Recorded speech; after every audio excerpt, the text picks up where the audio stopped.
Here's a fly ball out towards center field. This one's going back, and this one is gone! Taylor gets this one out towards center field to the short porch, and it's a grand slam!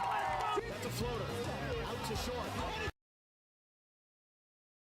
Just like they drew it from Hollywood. Caladros, the 3-2. Swing and a miss! And the Audubon Grand the Dragons!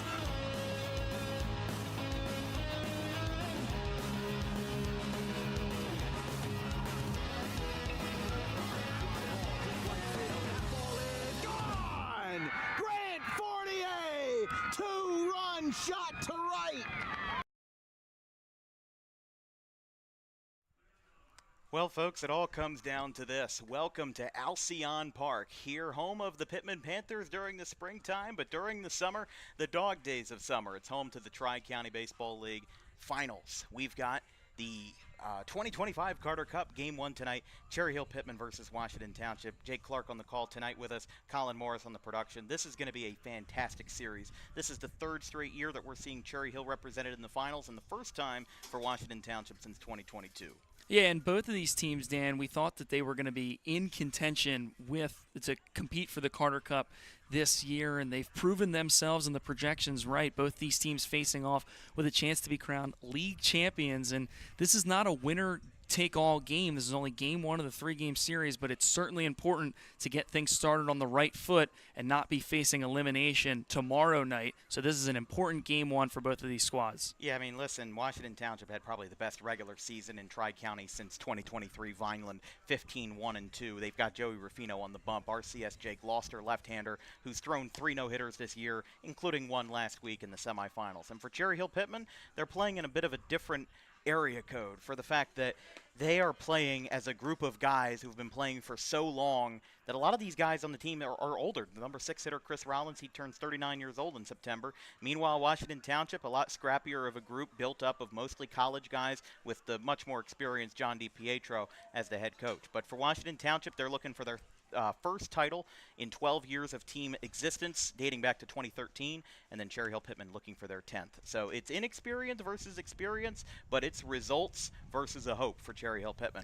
We're going to be – oh, go ahead. And I think that, you're going against the pitcher. He's got 3 no-hitters on the season, but this is a lineup for Cherry Hill-Pitman that year in and year out seems to find the finals, and they have that experience, so we'll have to see – as you put it really well, the experience against the results, we're going to have to see what wins out here today. We're going to take a quick break, and we're going to flip this camera right back around and bring you 7 innings of fantastic summer baseball here between Cherry Hill-Pitman and Washington Township.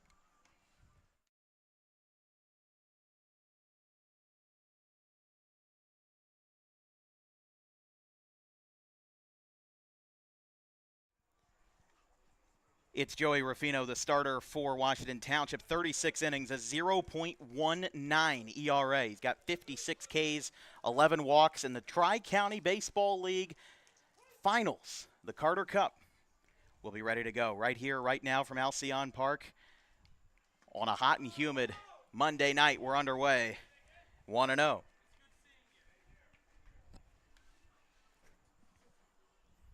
And again, 3 no-hitters this year, a 0.19 ERA. That's not a typo. This guy has been electric every single time he's taken the bump.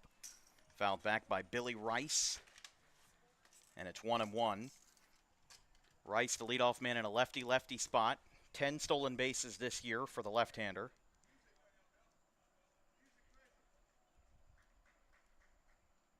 We've got a 1-1 count.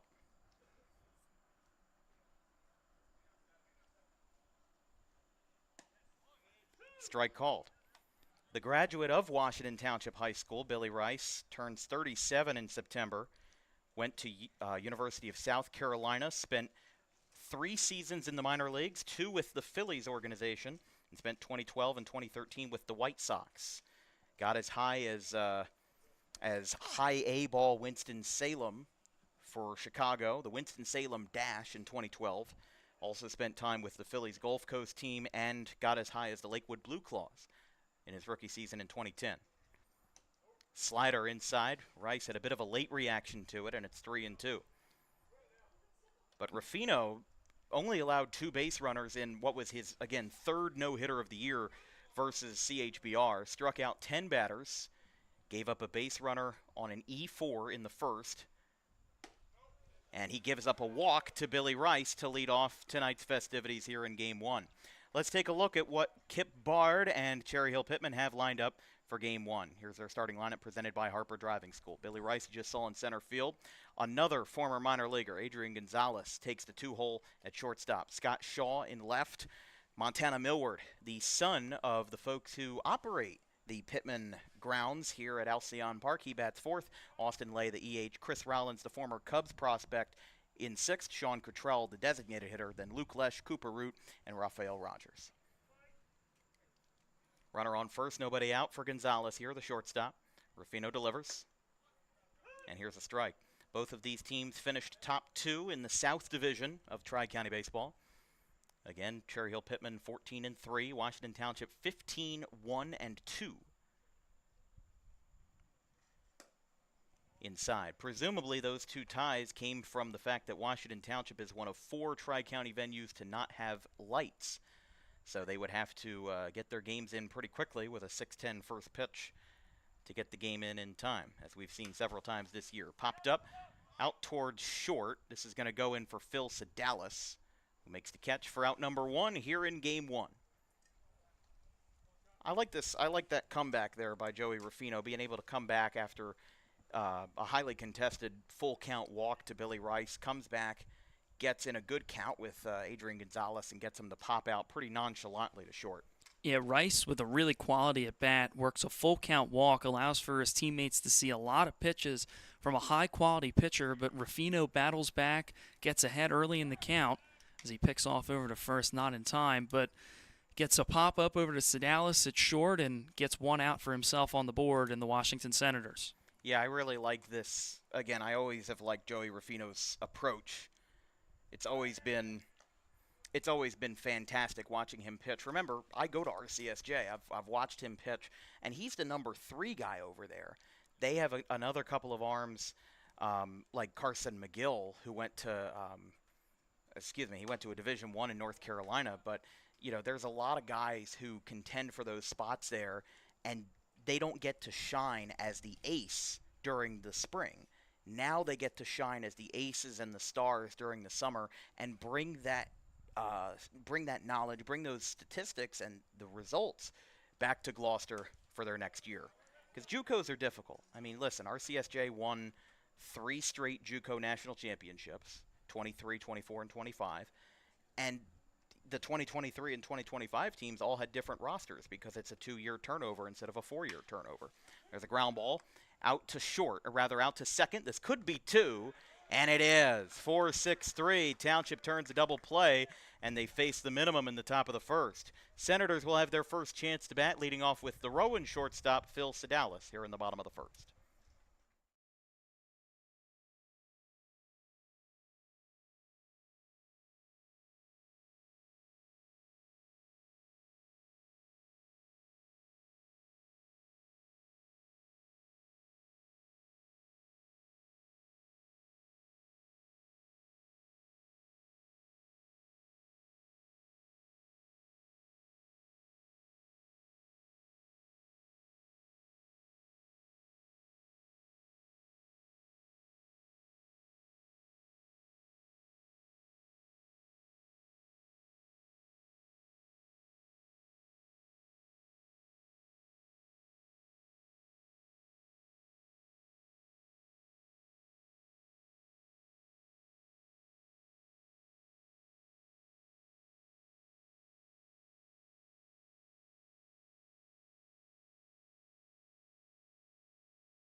Lucas Rollins, the younger cousin of Chris Rollins, is your starter for Kip's Bad Guys tonight. He doesn't have Joey Rufino numbers, but he still has consistent numbers nonetheless. 36 innings, a 2.33 ERA, a 1.19 whip, 44 Ks, and 11 strikeouts, or rather 11 walks. So it'll be interesting to see how they fare versus Washington Township. Let's take a look at their starting lineup presented by Harper Driving School. Phil Sedalis is the leadoff man at short. Dan Riesel in left field batting second. Jason Morgan, another Rowan product, is an extra hitter batting third. Rich Raccabaldo batting fourth at first base. Shane Adamski, the designated hitter. Dylan Warburton, Kyle Crozier, Robert Carfagno out of Highland, Julian Gonzalez, and Alex DiPietro, the final spots in the order for the Senators. Strike is called to Sedalis. 0-2 now. Phil Sedalis, a standout player at Rowan University, was the everyday center fielder for the Profs and had a lot of hardware this past year with Rowan, was named the MVP of the NCAA Mount Union Regional, the Rawlings Region 4 Position Player of the Year, so a lot of individual accolades for the leadoff man tonight for Washington. 1-2 is a swing and a miss, and Rollins picks up the strikeout. One away here in the bottom of the first. Dan Riesel will be the batter. Of course, like we said, you know, Kip's bad guys, they certainly do not have a shortage of pitchers. You have Lucas Rollins, you have Chris Rollins, who, you know, is basically guaranteed to go the whole way if he's called upon, and he's kind of acting as a player manager, as that one is laced into right field. That's a base hit just over the glove of the first baseman, and that'll be a knock to right field for Dan Riesel out of the 2 slot. And the Senators have the first hit from either side tonight, as Jason Morgan will bat. It's never easy to hit in a lefty-lefty situation early in the game like this, especially in the first at-bat. You know, maybe if you're facing a pitcher for the second or third time, you can get into the groove, but it takes a lot of pure athleticism to be able to hit a left-handed pitcher that well in your first at-bat against him. Strike called to the number 3 hitter, Jason Morgan. What it looked like that pitch was inside on the hands, but the hitter did a nice job of just keeping the barrel through the zone and taking it where it was pitched down the right field line for the single. Contact back over the middle for a base hit. Rice in center field gathers it and stops the runners from advancing any further. But the Senators swinging away early, back-to-back singles here in the bottom of the first, setting it up for the number 4 hitter, another lefty, Raccabaldo. It's interesting to see 2 of the top 4 hitting as left-handers, especially with the lineup construction of modern-day baseball.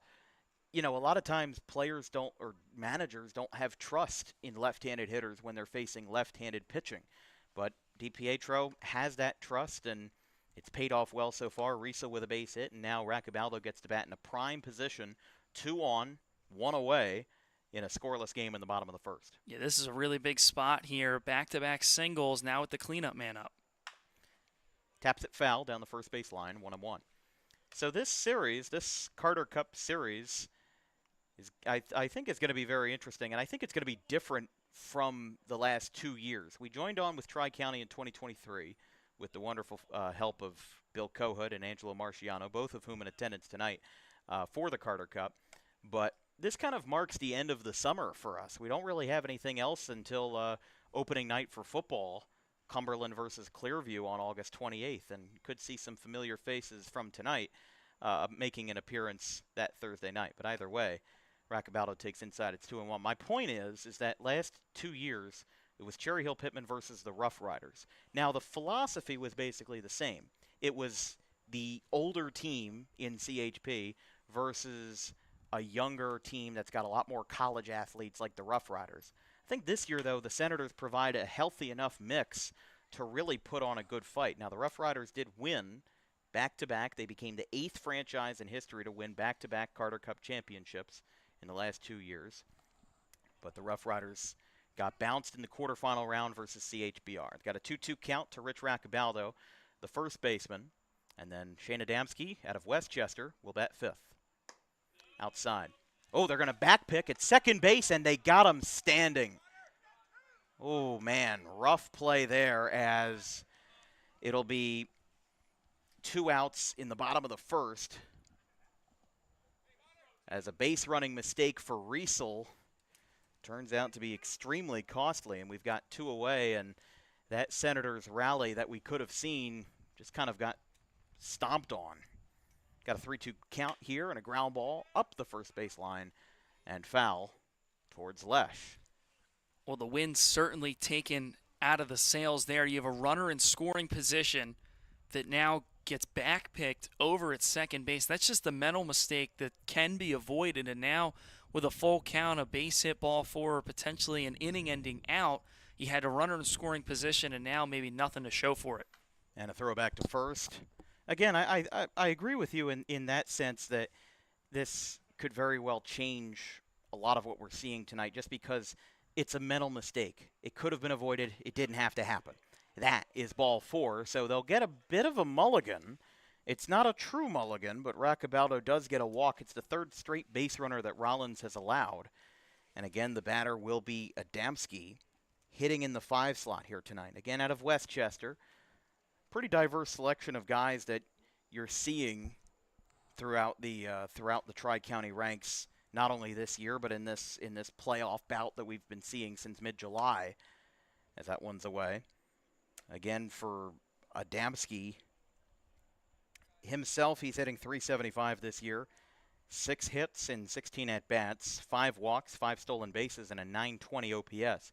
He hit a leadoff home run back in the 2023 semifinals, of which was actually this same series, Cherry Hill-Pitman and Washington Township. Cherry Hill-Pitman won the series in 2023, but Adamski hit 2 home runs in that game, a game that Cherry Hill-Pitman ended up winning 5-4. And I think his first home run went right to that soccer post that's sitting beyond the fence in left field. Strike called, 1-2 here.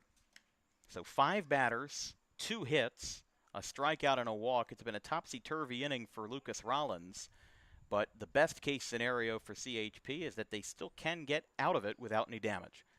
There's the 1-2 from the southpaw, and it's fouled back into the roundabout of Alcyon Park, and they're already out of baseballs. Yeah, that's the one thing that's never fun is usually when you're a guy not in the lineup, you're the one tasked with going to get those foul balls. There's no bat boys here in the Tri-County League. That one's outside, 2-2. Well, the thing is we've been to some places where we can see cross traffic sometimes. If there's a softball game happening over here, somebody hits a long foul ball, there's a baseball field behind us, somebody can hit it on top of the press box, there's a softball field to our left. It's not out of the question. Obviously nothing's happening today, but during the high school season you could see that. Floated out towards second base. It is caught to retire the side. Rafael Rogers comes in with it to end the inning. Lucas Rollins, he didn't have a perfect first inning, but he definitely had one that was clean enough to get out unscathed. We're through 1 here at Alcyon Park. No score.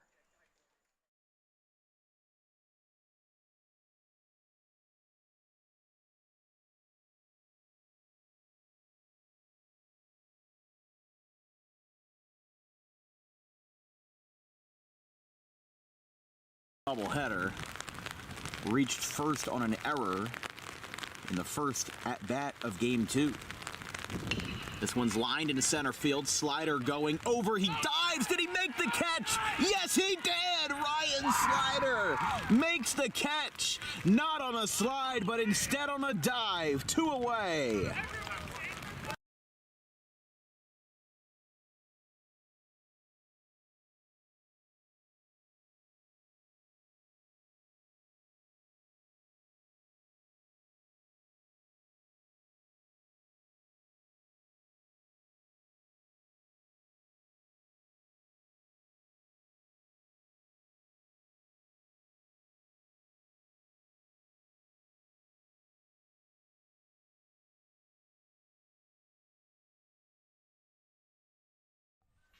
Coming back in the top of the second, let's take a look at this replay of the back pick at second base. It was a very interesting play, but again, just Rollins had this good delivery. Catcher sets up outside, and then look how far that runner Riesel is back at second. Gonzalez, the shortstop, reads it immediately, gets the throw, and then he gets tagged standing. That's the second out, and even though it wasn't a perfect inning, it was good enough for CHP to escape without issue. So 5 batters came up for Washington in the bottom of the first, and we return to action in the second with a line drive. That'll drop in the center field for a base hit. So Montana Millward out of the cleanup spot after the minimum was faced In the top of the first, a walk, a pop out, and a double play. CHP has their first hit, and I feel like it needs to be said with Joey Ruffino, it breaks up the no-hit bid. Yeah, it certainly does when he's got 3 on the season. But nothing cheap about that hit. Nothing better, really, other than a home run or a ball in a gap than a line drive right up the middle. And that's exactly what that was to lead off the inning for CHP. Yeah, I always think with I got a little bit of heat sometimes because during that Ruffino no-hitter, I mentioned it a few times, and I think to myself, nobody can, catcher, pitcher, nobody can hear what I'm saying. And if you're going to believe in jinxes, I guess there's a lot worse things you can believe in, but it's not something that affects the game, and I don't let it affect my commentary. There's a swing and a miss. Big swing by by Austin Lay, who goes down on strikes and sets it up for Chris Rollins. But either way, my point is, like, our jobs as commentators is to report the information. The fan at home doesn't want to guess what's happening. If the pitcher's throwing a no-hitter, I'm going to tell the fans at home, hey, this pitcher's throwing a no-hitter, because it's not their job to guess, it's our job to report. Here's Chris Rollins. 1 away after a single off the bat of Millward and a strikeout by Lay. First pitch popped up foul by Rollins.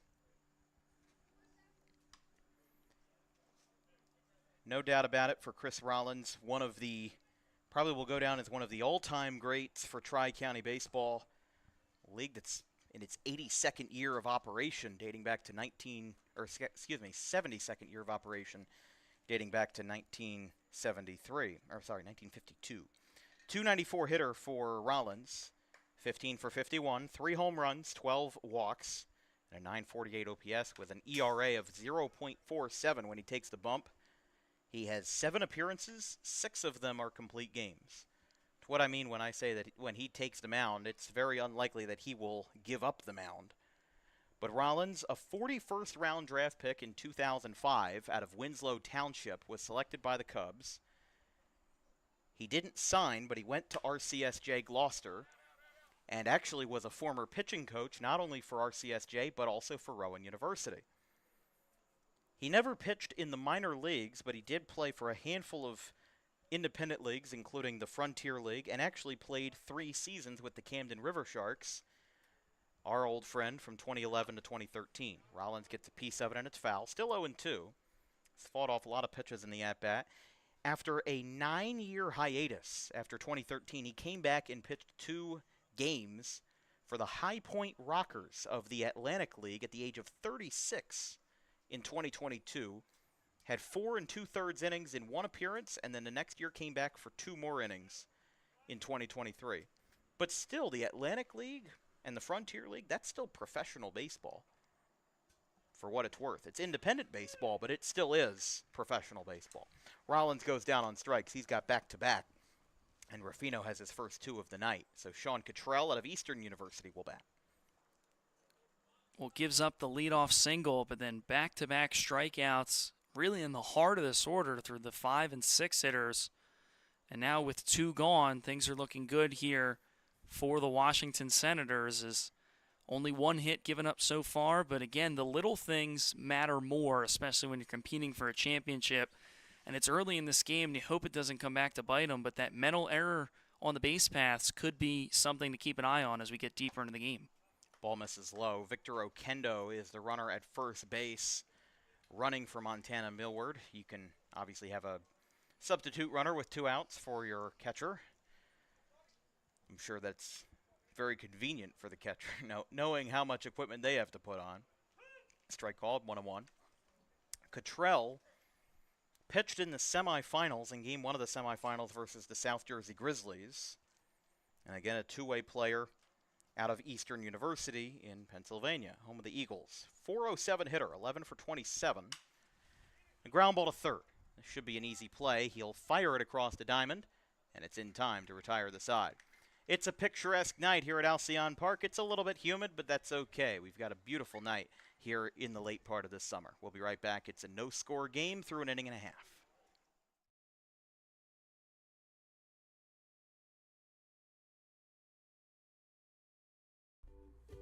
In life, the road ahead is full of possibilities, but to navigate it safely, you need the right skills. Harper Driving School is the premier driving school serving Gloucester, Salem, and Camden counties.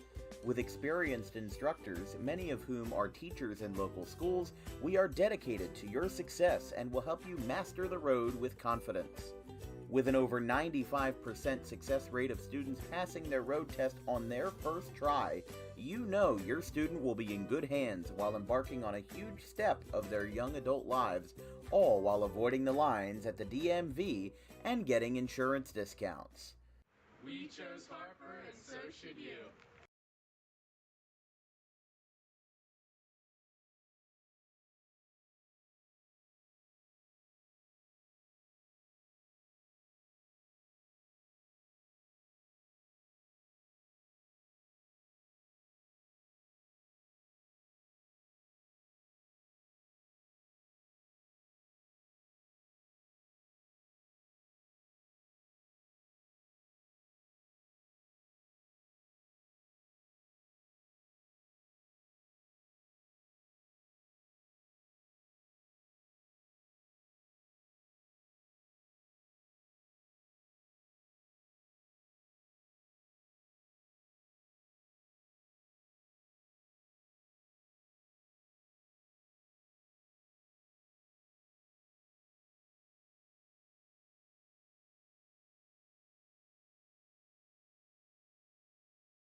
Bottom of the second here at Alcyon Park. This broadcast is brought to you by Harper Driving School.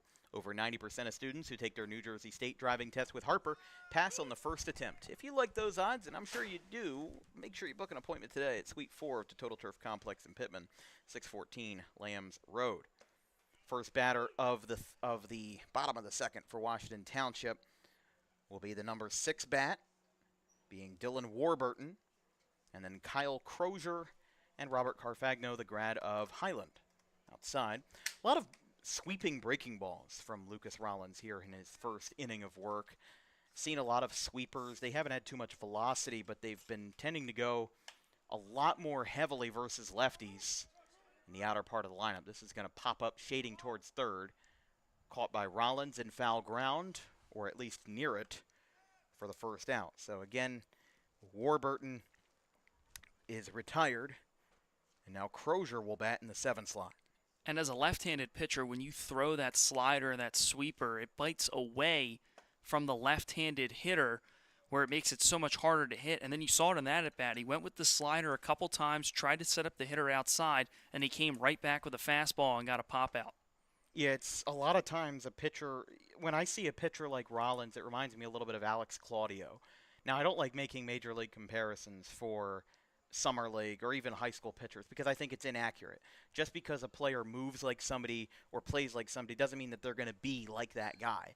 But you look at his delivery, it's not straight up with his arm release, but it's a little bit between 3/4 and sidearm. And it's in that sweet spot where his velocity doesn't actually have to be that fast for it to be effective. And versus the lefties, that slider that runs away can get a lot of guys to chase. Gets a piece of it and counts 2-2 to Crozier. 2 hits for the Senators in the first inning, but they did not score. We saw with that replay, saw the runner backpicked at second base.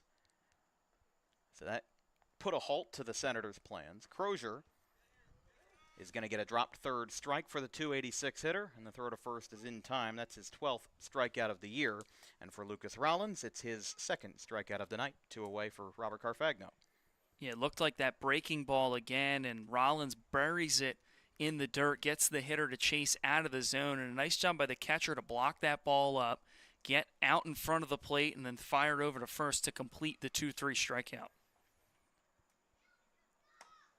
There's another, looked like a breaking ball that was outside that time, but you can set that pitch up in so many different ways depending on who's in the batter's box. For a guy like Carfagno, a guy that's lower in the order but has that versatility with the bat, helps him out in a long way. This one's up near the first base line, and it will go out of play. A lot of folks going for the same real estate. Lesh was out there. Rogers was out there.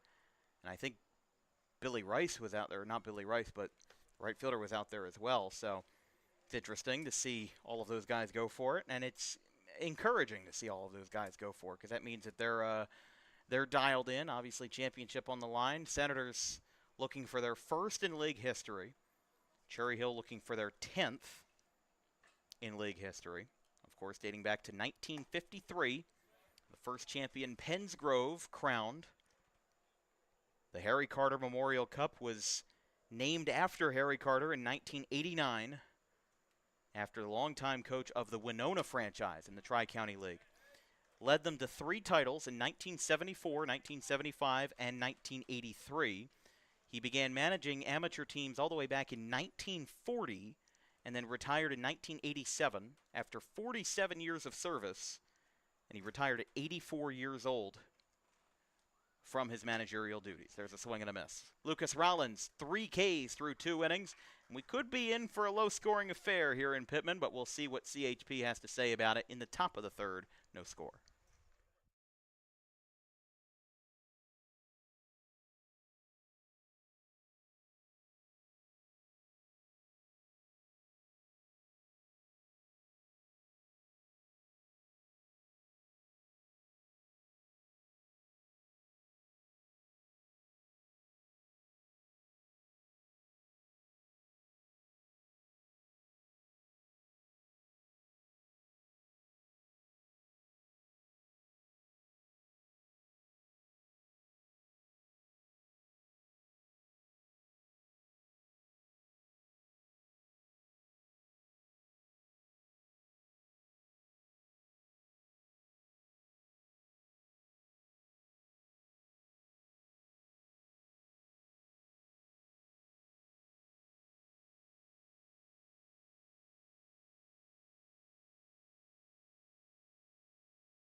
Here from Alcyon Park, we are through 2. Led off in the top of the 3rd by Luke Lesh. It'll be Lesh, Cooper Root, who we have not seen before this year, and Rafael Rogers hitting in the bottom spot of the order. But as we were saying, the Harry Carter Memorial Cup was named after him in 1989, and the Rough Riders have had the last 2 championships. So we'll see somebody new this year as Luke Lesh bangs a single in the rights, the second hit for CHP this evening. Again, it's a little bit humid tonight from Alcyon, 81 degrees at first pitch, but again, what do they tell you all the time? It's not the heat that gets you, it's the humidity, and it's been pretty humid tonight. So one of the things that it is relevant for is that it makes the ball travel farther. You know, we talk about heat, you know, the dog days of summer being home run hitting season. It's why we don't see a lot of home runs during the high school baseball season, because it's just too cold. But when it's humid out, you know, there's a reason why there was some controversy with the Houston Astros. And it's not the controversy with the Houston Astros. It's from before, back when they had, it was well before this, there were rumors that at Minute Maid Park they would turn on the air conditioning when the home team was batting to create better conditions for them to hit, because it's an indoor stadium. And I don't know if there was any merit to that or if anything came of it, but it created this humidor effect to where away teams would reportedly hit worse because they were in a stadium with more humidity, and it was too humid for them to hit the ball out of the yard. This one's dribbled by Root out towards 3rd. A nice glove side pickup that time at the hot corner. That was a beautiful play right there down at 3rd by the number 6 hitter, Kyle Crozier. I really like that play, mostly for the reason that he had to throw it basically over the pitcher's mound to get that, and going through that obstacle, not easy, but he's able to get the runner out, moves him to 2nd, but it's out number 1 here in the bottom of the, or rather top of the third. Yeah, better to get one than none right there, and that's the only play that the third baseman has. A slow chopper with 2 runners that have decent wheels out on the base paths. You're only going to be able to get one out. Didn't have enough time to go crossbody to second, goes across the diamond to first, and gets one for out number 1. Rogers gets the bunt down. Another play, and it's a bobble by Crozier. Rafael Rogers, there was talk that he was only going to bunt today, and it comes to fruition. Seems like he could be dealing with some kind of ailment, as we were told about pregame. And it seemed like that the option was going to be that he would bat at the bottom of the order and bunt. Obviously, it would have been nice to get a sacrifice, but it's even better to get a bunt single, put 2 runners on here in the top of the third, and flip the lineup card back over to the top for Billy Rice. Well, bunting the ball, it's not flashy, it doesn't pull highlights, but it's absolutely necessary in a game of this caliber, and it pays off right there. Now, runners on the corners. Here's a ground ball, though. This could be trouble. It will be trouble. The runner is safe, and the second baseman got pulled off the bag. So nobody will be retired. The run will score, and Cherry Hill-Pitman leads this thing 1-0. So that is going to be a 6-4 fielder's choice with no out recorded. And Adrian Gonzalez bats with all wheels in motion as 3 out of the first 4 base runners this inning have reached. And again, scoring has been broken open. It's 1-0. Well, and that looked like a gift right there, a 2-ball to potentially get out of the jam and keep this thing scored at 0-0. But now they get nobody out on what looked like they could have got a double play to end the inning. That's a tough break there for Washington Township, and now the floodgates could potentially open here for CHP.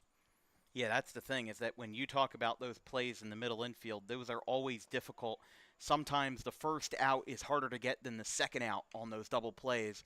And when you're a middle infielder like that, your job is to make sure that that play gets executed cleanly. Everybody's got to be working perfectly in motion for that play to happen, especially with Billy Rice, who even at 36 years old is still pretty quick out there. That's why they bat him leadoff. That ball smoked out to right center field. This one's trailing back at the wall. It's off the wall. Here comes 2 runners in. They're right behind each other. Green light for both of them. Rice holds up. Scoring with the throw getting away is Rogers. Gonzalez will go back. It's an RBI double for Adrian Gonzalez, who smokes one like a Kansas City barbecue out to right field, and it's 2-0 Cherry Hill-Pitman. Well, that ball was crushed the other way by Gonzalez, and it one-hops off the wall. He's able to get to second, almost got to third there with the errant throw that got by Gonzalez at the plate, but now 2 in scoring position. Another comes across the score, and again, it's the little things that matter. A ground ball that could have been a double play. You get nobody out, and now another run comes in, 2 in scoring position for the heart of this CHP order, and it looks like a quick mound visit to check on the left-hander for the Senators. Yeah, I mean, listen, in the entire 2024 Tri-County Carter Cup Series, there were only, I believe it was 7 runs scored across 3 games. One game ended 2-0. The other game ended 3-2.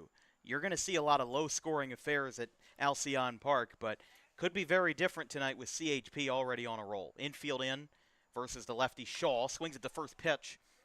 Oh, this could be trouble for DiPietro. He's got to play it over his head. He drops it. Here comes Rice in to score. The throw is going to be way wide, and it almost hits him. Rufino's got to throw to third. It's not in time. It's disaster all around, and a perfect gift for Cherry Hill-Pitman.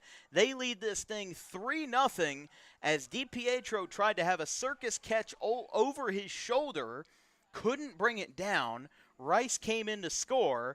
And now Gonzalez gets to third thanks to a wide throw at second. Well, the worst thing you can do with a bad situation is throw the ball around and make things worse, and that's exactly what happened. The ball gets away from Gonzalez again, almost skips out into left field after the pitcher throws it to third as a foul ball down the first baseline.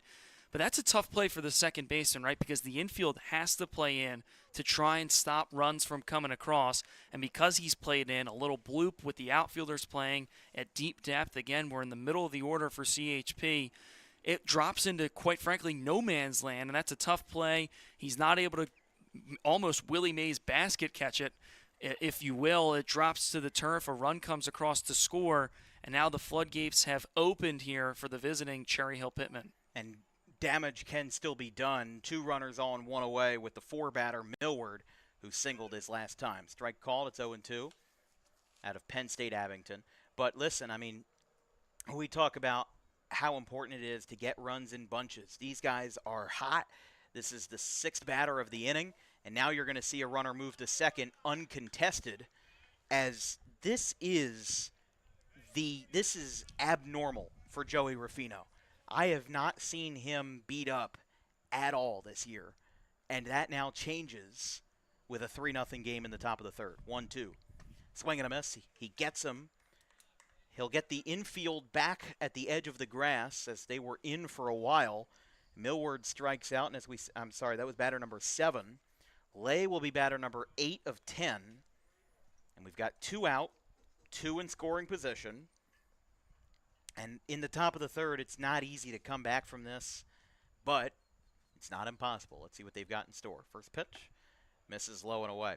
And again, I think with Ruffino here, this is his first. I don't want to discredit him, and I'm trying not to. But with his situation, this is his first real test of adversity. He only gave up 3 runs in the regular season, 1 earned run. He's given up more runs in the last 5 minutes than he has over months of work. 7 regular season appearances, 36 innings, and again a 4-1 win-loss record. So it'll be very interesting to see how he recovers from this, and if Washington Township pulls the plug early, we'll see who they call in the bullpen. There's a swing and a miss. Ruffino with a 2-strike count now, and they have easily the best pitching in the league. And the reason why I say that, all 3 of the league leaders in ERA are Washington Township Senators. It's not a doubt. Ruffino, Eric Cartafalsa, and Nicholas Evangelista. And in 4th, Chris Rollins of Cherry Hill-Pitman. That ball's hit out towards right field. Going back, it's deep. It's deeper than we thought. It's over the head. He's going to hold for a long single, and 2 runs will score. It is now a 5-0 lead as the floodgates have opened indeed, and there's a river over Pittman right now.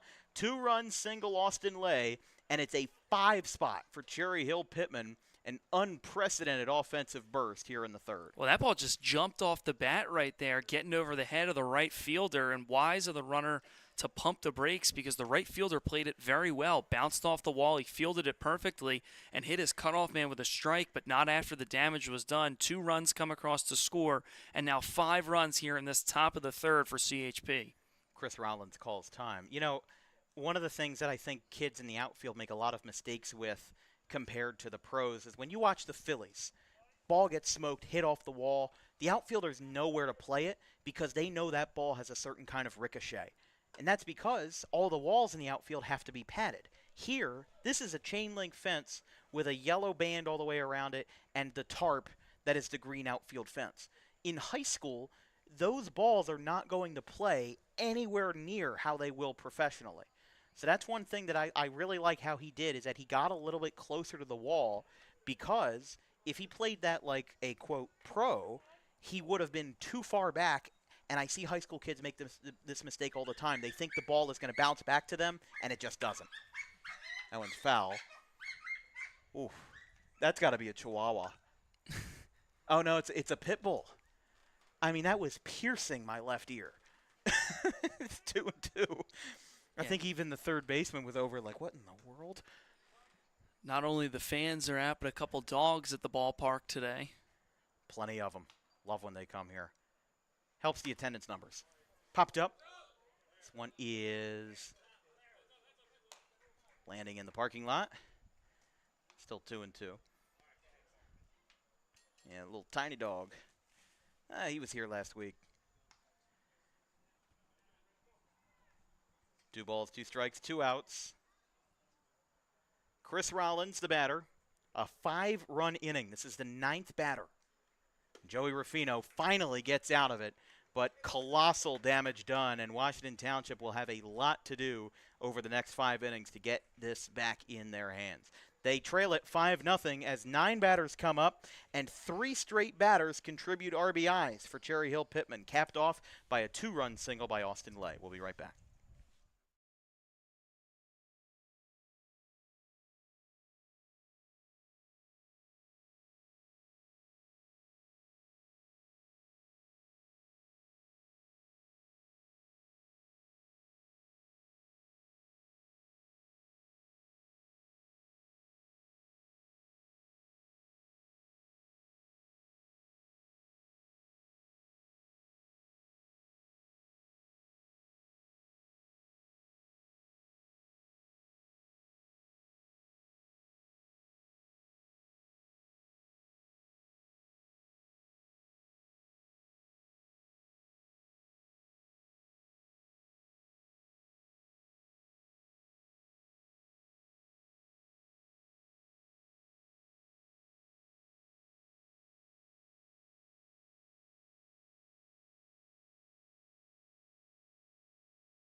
Well, Cherry Hill-Pitman has a lot on their shoulder now, and Washington Township has a lot of work to do.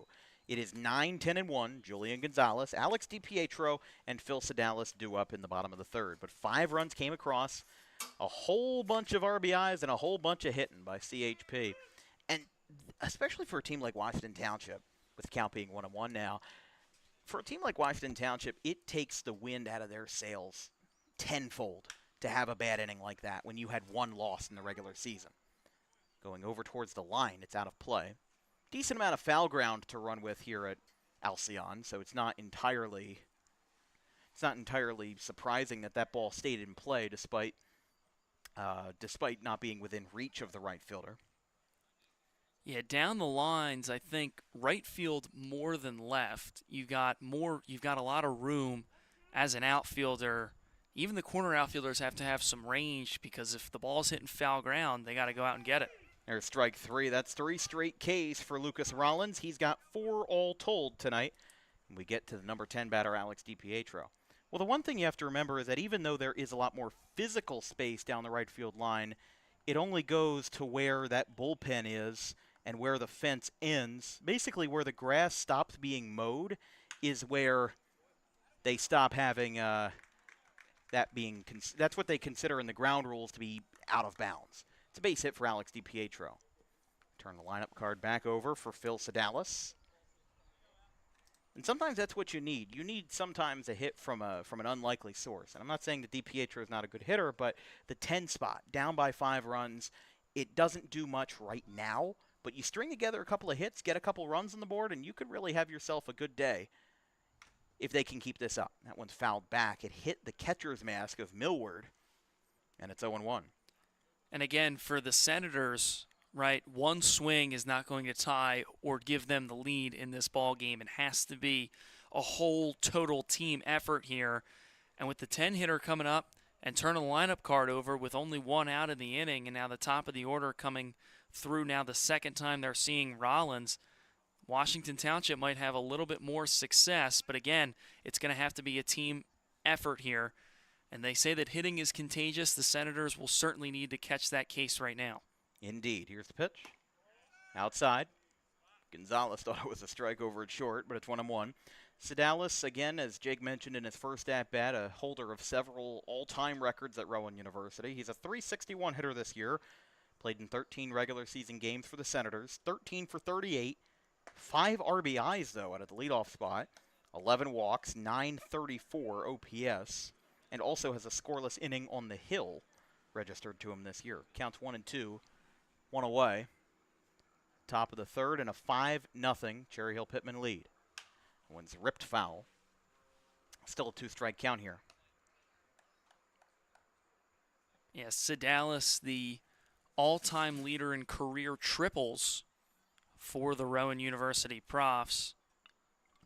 Kind of an odd stat to be a leader in, but believe he's a rising senior this year, so this will be his last. I'm not sure. I think he was a senior. He would have to come back as a 5th year, but I think he graduated. Or as a grad senior.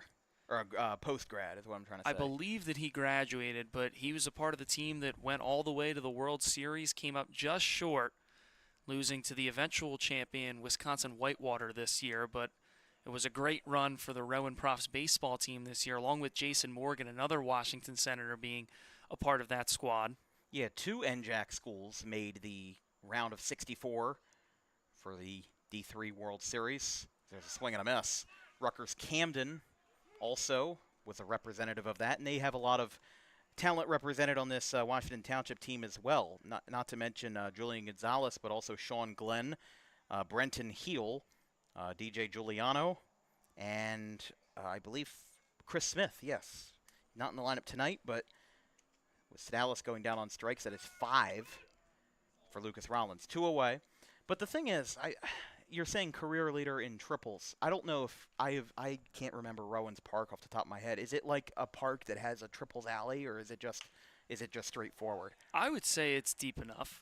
Deep enough to have a consistent triples problem? Not like San Francisco size, but I'll have to give it a look. We go to the top of the 4th here in Alcyon. Washington Township didn't get too much scraped off that time. Got a base hit, but 2 strikeouts. No good there. Going to the fourth, 5-0.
Top of the fourth, it's 5-0. Cherry Hill-Pitman on top. Ruffino remaining in the game. Cottrell with a swing and a miss. 7, 8, and 9. Cottrell, Lesh, and Root. It's time for DWB Trivia Time. Today's question is, which is the only MLB division to have all of their stadiums built in 2000 or later? The options are A, the NL East, B, the AL West, C, the NL West, or D, the AL Central. The answer will be revealed in the bottom of the fourth inning. That's another good question. I got to admit, I look forward to the fourth inning sometimes just to get to the trivia question and test my knowledge a little bit and see if I can expand my own horizons. But that's a good question. I'm going to have to think about that as the game's going on during the break. Well, I'll tell you this. I mean, the Phillies do Stump the Fans. They do the little trivia question, but they answer it right then and there. For this, you have time to think about your answer. And not only that, I mean, everybody knows when it's going to be. The Stump the Fans that the Phillies do, I think it's in a couple of different places throughout the game sometimes, so you don't know when it's coming. But the 2-2, fouled back by Cottrell. So yeah, I've enjoyed it, and I have good news. We're bringing it to football in 2025. That sounds fantastic. Now, I'm sure it's got to be a fan favorite. I mean, I know when my mom watches, she thinks about it during the game. So maybe send her a text and see if she can get the answer right tonight. You got a 2-2 count to Cottrell, and another one fouled back. They'll be running out of baseballs any time now. But I am not the biggest football nerd.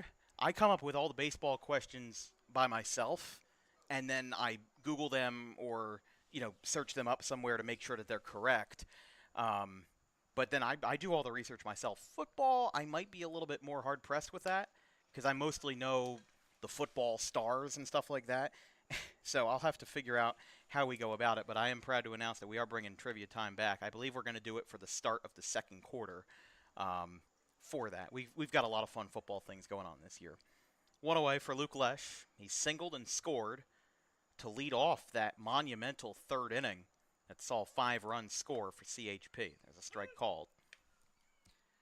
And right now, the telltale in this game is who's taking advantage of mistakes or who's made mistakes. That's a high chopper over the middle and into center field for a base hit.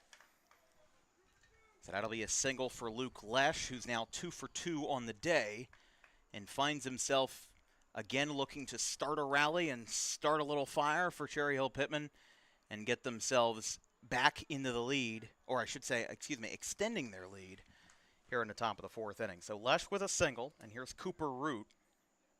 3 straight left-handers back-to-back left-handers for this, but they will have Billy Rice in the 1 spot, Scott Shaw in the 3 spot, and Austin Lay in the 5 slot. So when you're facing a lefty like Joey Ruffino with a smaller roster like Cherry Hill-Pitman, your hands are kind of tied because you have to manage. This is what Kip Bard and Chris Rollins were talking about in the dugout. They were saying, listen, how are we going to manage a left-hander with all the ones that we do have in the lineup, and we can't really sit them. Oh, there's a throw down at second that got the runner. Saw some oohs and ahs from the crowd, but Lesh is retired for out number 2, and that quickly settles things down here in the top of the 4th. Julian Gonzalez, a bullet down to second base, thrown out the runner, and that's huge for the Senators there because, again, they're down in the game 5-0, but they need some momentum to go their way, and that's a big momentum-swinging play that might not jump at you when you look at the box score later, but certainly might try and change the tides of things here in this game between CHP and Washington Township. Yeah, the Senators just need something good happening to them, and that's exactly what they got right there. Got a strikeout to end the inning. Joey Ruffino, he's had a whole bunch of them tonight, but I think the Senators are going to try to hang on as long as they can. Let's take a look before we go to break at that replay of Julian Gonzalez throwing out Luke Lesh at second base as we go to the bottom of the 4th inning here at Alcyon Park.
Bottom of the 4th inning here at Alcyon Park. It's a beautiful night.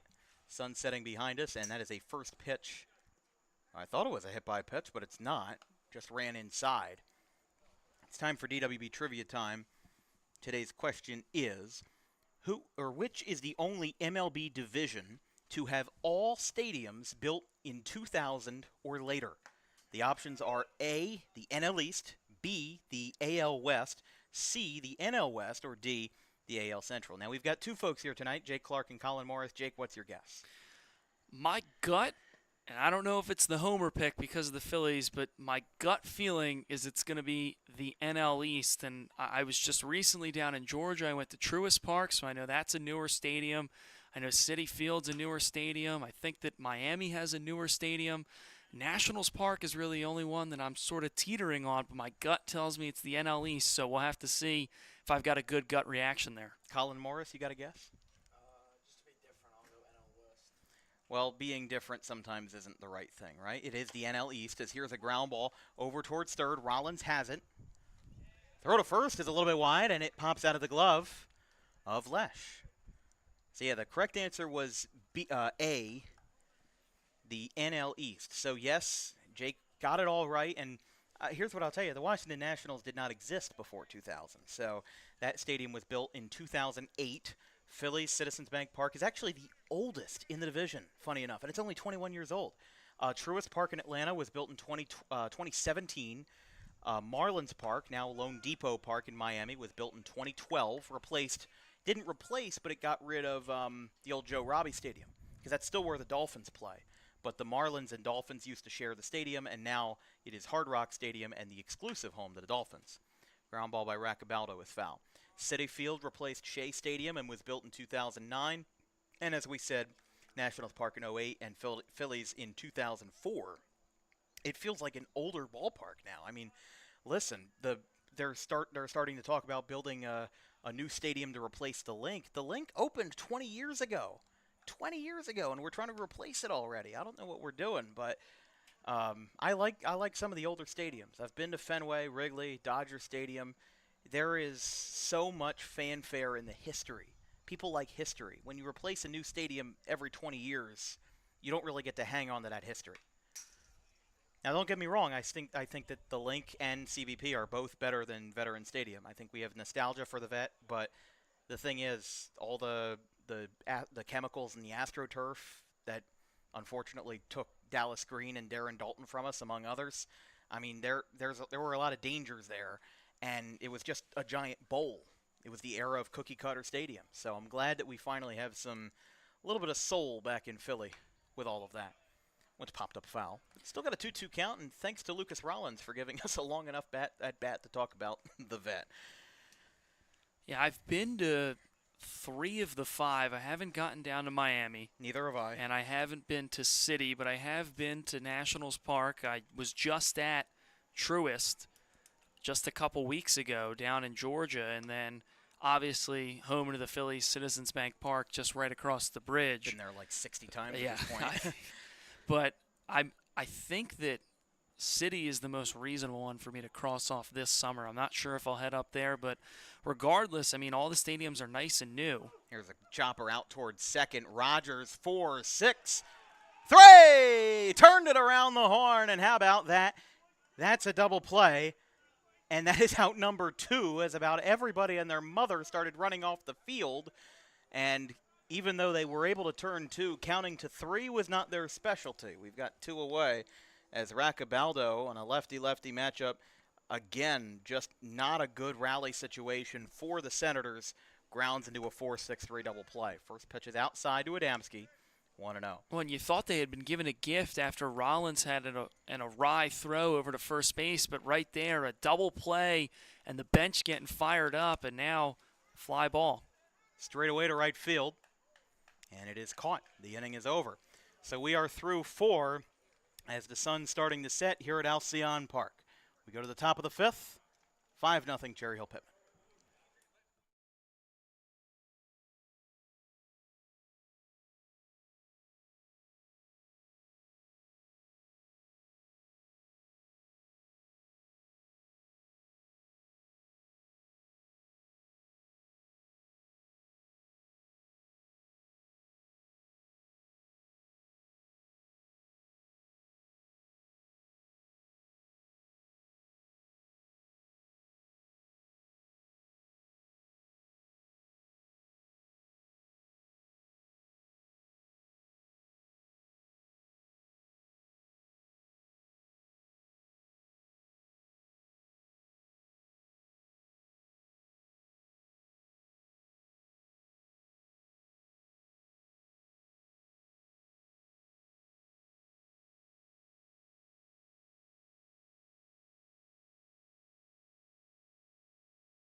Top of the 5th inning, this broadcast is brought to you by DAWG Professional Wrestling. The Dangerous Adrenaline Wrestling Gladiators are South Jersey's premier pro wrestling organization with high-flying events and nonstop entertainment throughout the Garden State.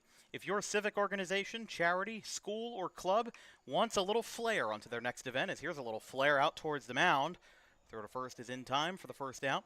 If your organization needs a spark for their next event or outing, book DAWG to bring a once-in-a-lifetime experience right to your backyard. Visit again, dawgprowrestling.com for more information on how you can get entertainment of professional wrestling right here in South Jersey for your organization. Billy Rice is the batter. It was 10-1-2. Rafael Rogers grounded out softly to the pitcher.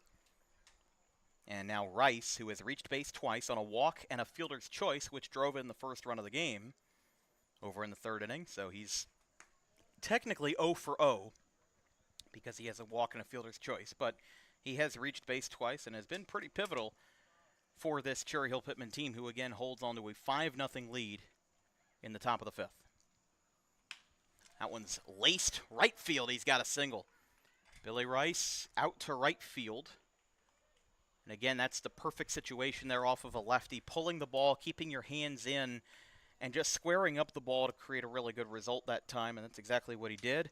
Rice has now reached base for the third straight time, setting up shop for Adrian Gonzalez. That's what the leadoff man's supposed to do, right? Find a way on any means possible, and he's done that every single time with a different variety, a walk, a fielder's choice, and then now a single. And again, there's not much better quality swings you can get than a line drive hit to the pull side or up the middle.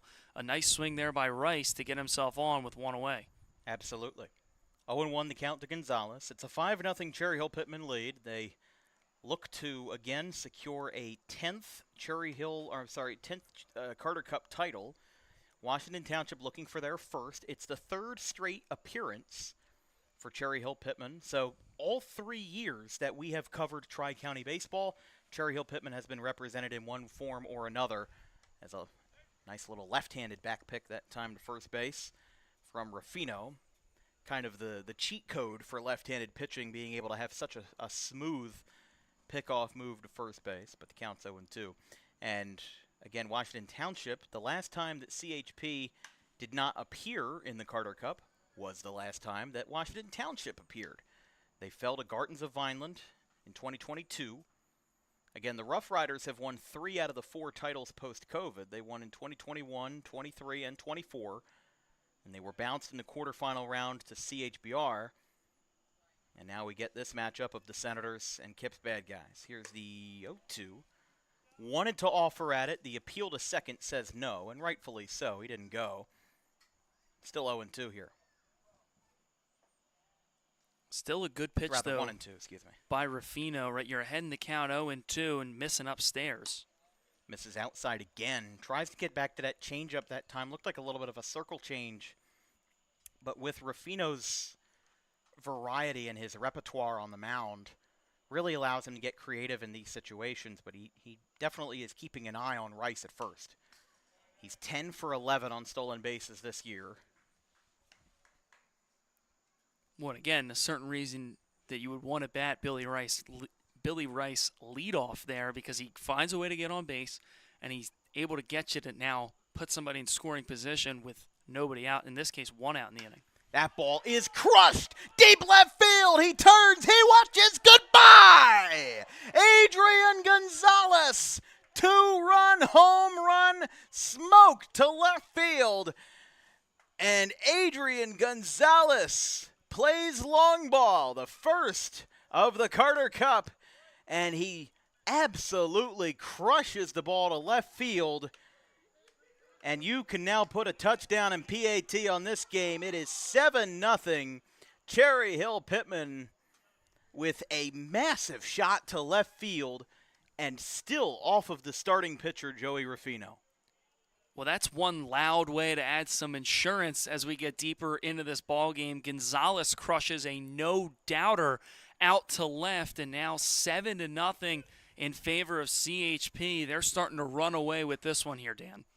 My biggest shock is the fact that Ruffino is still in this game. Now, they do have, I believe that's Carta Falsa warming up. That's going to be a base hit in the right field for Scott Shaw. But this, I don't want to sound defensive, but this really feels like a fluke outing for Joey Ruffino. I'm almost confused as to what's going on, because he gave up 1 earned run in 36 innings in the regular season. And even if you don't have a decent start in the playoffs, very few pitchers can be this two-toned, where they can go from throwing a no-hitter in Game 1 of the semifinals versus CHBR, last Monday, literally 7 days ago, to now giving up 7 runs versus a very equally talented CHP team. And now it's a 7-0 game for the visitors in the top of the 5th. High chopper over at the third base line and foul. Well, and again, I mean, we're now starting to see CHP hit the ball, but he also hasn't had the cleanest outing from his defense either. And again, that 5-run inning that happened earlier in this ball game back in the top of the 3rd, he rolled up a ground ball and nobody could turn a double play or even get an out at second to try and get out of the jam, and 5 runs came because of it. So it's little minor things like that on the biggest stage here in the Carter Cup can really come back to bite a team. And right now the Senators just on the wrong end of that here as they trail by 7. 1 ball, 2 strikes, 1 away, and again a right-hander warming up for Washington Township in the pen.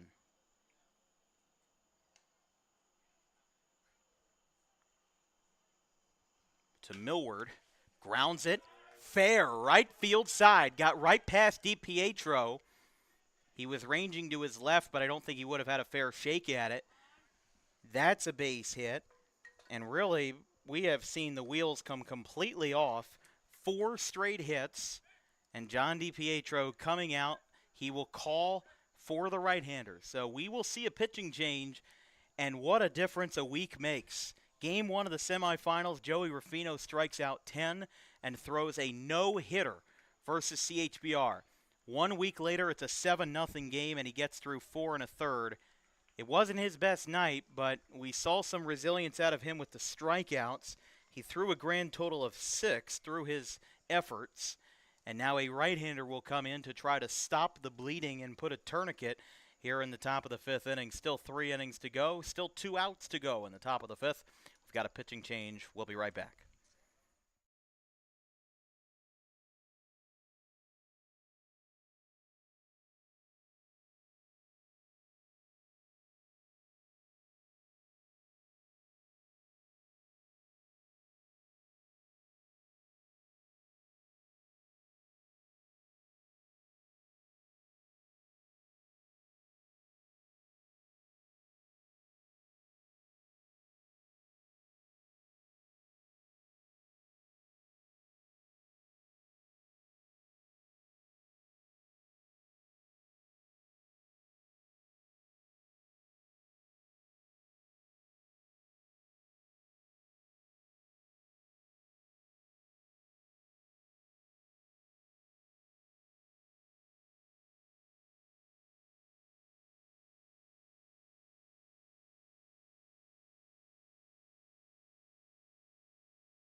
Garden State Pet Center is an independently owned full-service pet store. Our specialty is promoting companionship between people and animals by providing the healthiest product choices available, including all-natural foods, supplements that support and relieve health issues, and innovative products for pet parents. Our goal is to provide our customers with a relaxing environment, and while we're not striving to be the biggest store on the East Coast, we're striving to be the best. No other pet store will make you feel at home like we do. At Garden State Pet Center, we view pets as members of the family. We don't believe in fast, high-pressure sales, but instead matching up the right pet with the right owners, as you are making a lifelong commitment. Together with our team members, we would like your visit to our store to be both enjoyable and educational. Simply drop in and take a look around. View the birds, reptiles, small animals, toys, food, cages, and miscellaneous items. Learn of the services we have to offer and decide for yourself if this is the store you'd like to call your home away from home. Victor Santucci, owner of Garden State Pet Center. Visit us today at 226 South Whitehorse Pike in Audubon, New Jersey. We're open 7 days a week for all of your pets' needs.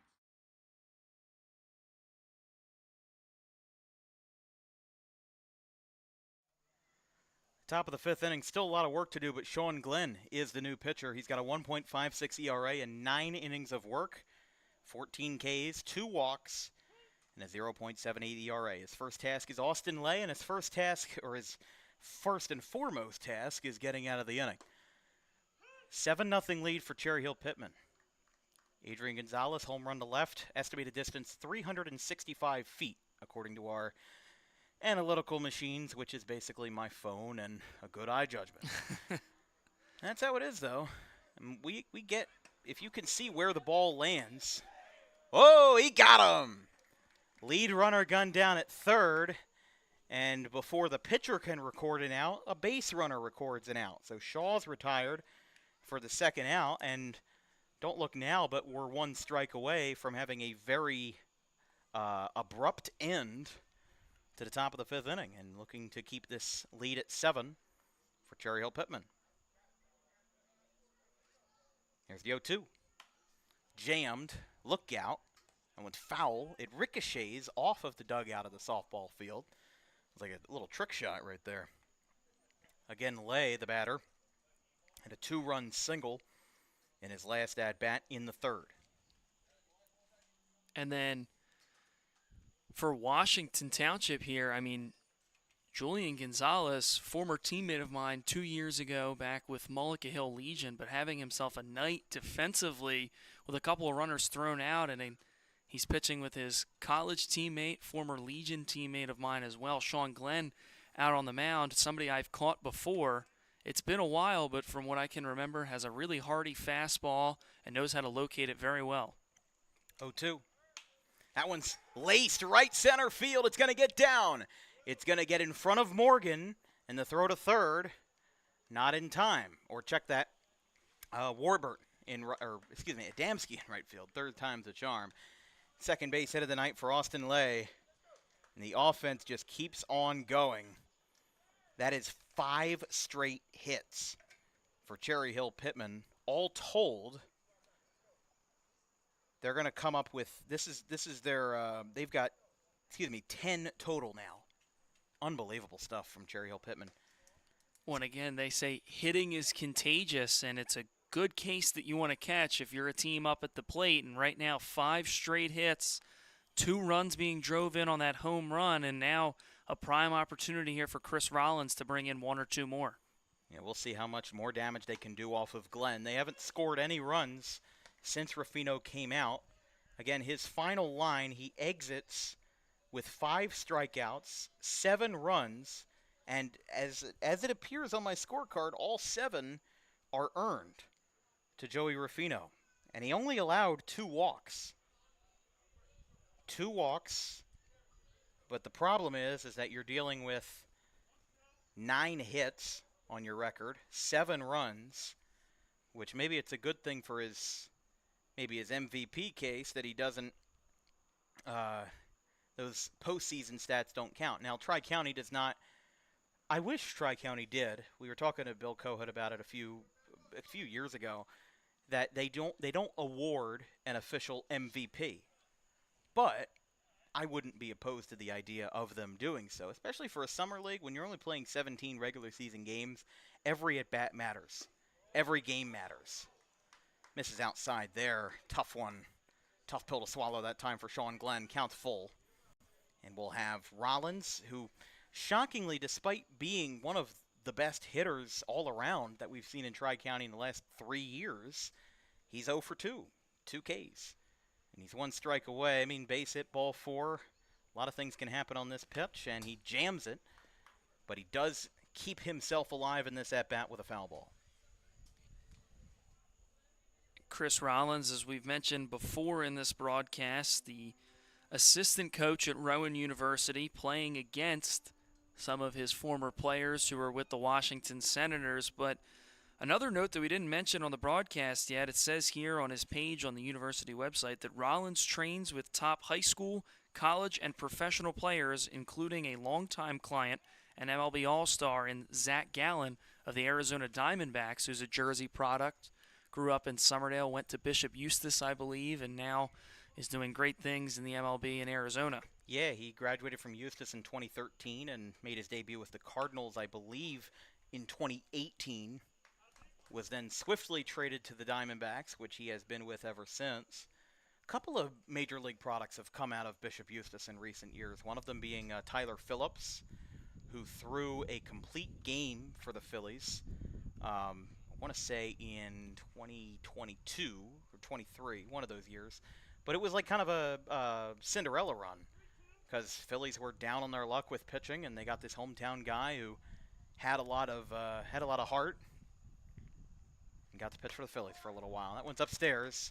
Chris Rollins walks, and even though there's 2 outs in the inning, 6 straight base runners have been allowed, and this game is very close. I mean, it already has been broken open, but there's a difference between breaking a game open and knocking the darn door down if Sean Cottrell can do something here. He's 0 for 2, has a ground out to third and a strikeout swinging in his last 2 at-bats here tonight. So this will be his 3rd time around the order, and bases loaded, 2 outs, not the situation I want to be in with the new pitcher, Glenn.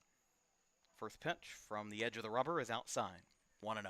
And again, if you're Glenn, you're really called in now to just try and do damage control, right? I mean, 7-0, you can't help by adding any runs. You have to try and keep a couple off the board, and right now for CHP, this is a prime opportunity to knock the door down of this game. They already lead by 7, and the bases are loaded. Strike called. It's 1-1. I mean, yeah, Gonzalez's 2-run home run just felt like it could have been the final nail in the coffin. If Cottrell gets a couple of runs home here, I think for sure it will be. And obviously crazier things have happened in baseball, so I can't discount it entirely. And there's no mercy rule. These guys could keep scoring for the next 2 hours if they please. But that one is foul. 1-1. But right now, again, with Cherry Hill-Pitman being scheduled to be the home team tomorrow night in Game 2, really allows for a big break to come here in Game 2 tomorrow night. Same time, same place from Alcyon Park. The only difference is that the dugouts will be reversed. Senators will be the away team, which we'll see how well that does for them. And then Cherry Hill-Pitman, which this is their home field during the regular season. And this time playing as a little bit of a home away from home. Even though this is their home field, they're playing as the visiting team. It's 2-2. One of the things we were talking about with Zach Gallen, Tyler Phillips, there's also, I want to say there's a lefty in the Pirates organization, Anthony something. He was drafted in 2021. Salametto, yeah, that's who it is. Also with Chase Petty, not a Eustis grad, but a South Jersey grad who was picked up in the first 2 rounds in 21. And it was funny, when I was in St. Louis back in June, it was the first of 2 games I saw there. In the 11th inning, Chase Petty came on the pitch. And I brought out my phone, and, you know, I'm excited. Even though I never covered him on DWB, it was still exciting to see a South Jersey guy who is just a few years older than me come around and pitch. And then 2 pitches later, with my phone out, he gives up a walk-off hit. So wasn't meant to be. But we've got a 2-2 count, 2 outs, bases loaded, and a 7-run game. CHP has tacked on 2 more runs in this inning as Cottrell, skin of his teeth right there, keeps the at-bat alive. This is going to be pitch number 7 in the at-bat. And, man, this is – it just feels antsy, because if Glenn gets a strikeout, the inning's over and we can relax. But if Cottrell gets on, or if he gets a hit or more, there's so many more ways this game can go. It's a 2-2. Takes low. Oh, man. Can't get much better than this. Well, and regardless, this is a great at-bat here from Cottrell, because, again, Glenn is coming out of the bullpen. The more pitches you can work and the more arms that you can get the Senators to use here tonight, the less they have available for tomorrow, which by the looks of it might be an elimination game for them. But this pitch has a lot riding on it, even in a 7-0 game. The payoff. Outside, ball 4. We go station to station. Second straight walk for Glenn. It is 8-0 Cherry Hill-Pitman.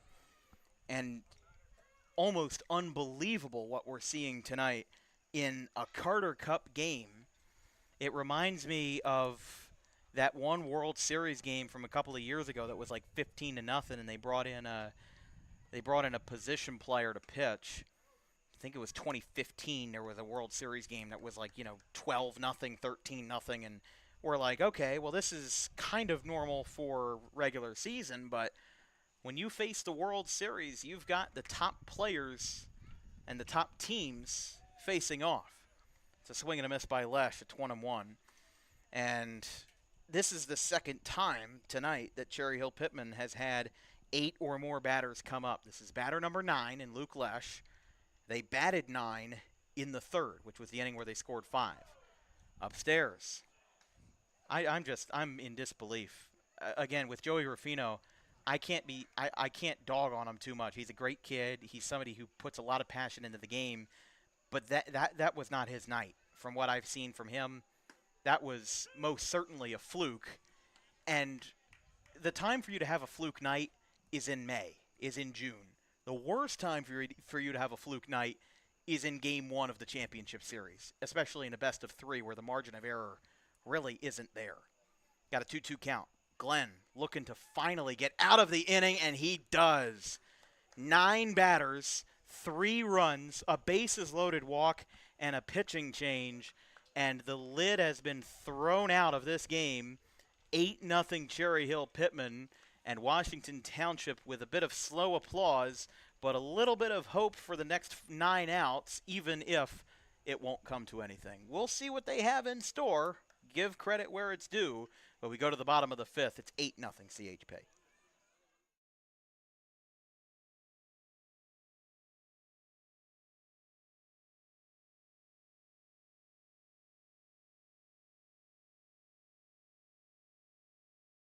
Launches one foul. See, Mostero's doing us a service here. Or, excuse me, D'Alessandro. D'Alessandro is doing us a service here. He's letting us have this conversation by having a long at-bat. But a lot of people are still caught up in the D1 or bust mentality. Listen to this crowd. Listen to this crowd. We'll talk about that later. 2 balls, 2 strikes, 1 out. Clapping it up here for the Roadrunners. 2-2. Here's a fly ball out towards center field. This one's going back, and this one is gone! 3-run homer! D'Alessandro! And it's a 1-run game at the crack of the bat. 5-4. 3-run shot to center field. Trailing towards the right center, and the cleanup man does exactly what the position orders. Cleaning up. And he does it incredibly well with a 5-4 game. He battles for 11 pitches. First pitch from Rollins in the bottom of the 5th inning will be the Dylan Warburton. Warburton the 6 hitter, Crozier the 7, Carfagno the 8. Hopped foul, and it's 0-2. This broadcast is brought to you by Rowan College at South Jersey Gloucester campus. Winners on the field, winners in the classroom. Combine a top-tier athletic experience with top-of-the-line community college education to bring you your associate's degree and bring you a clearer path into your bachelor's or even your master's while also saving tons of money. Visit rcroadrunners.com to become a prospective athlete of the Roadrunners, and visit rcsj.edu to become the next Roadrunner today and get yourself a wonderful education at a fraction of the cost. Base hit to right by Warburton. And again, anything helps for Washington Township here. I think in an 8-0 game, you just need somebody to do something that'll make you crack a smile, something that will make you, excited. Lucas Rollins, again, he is entering his 5th inning of work. He's only allowed 2 hits. Or check that, 4 hits. Because Riesel and Morgan had 1 in the 1st. DiPietro had 1 in the 3rd.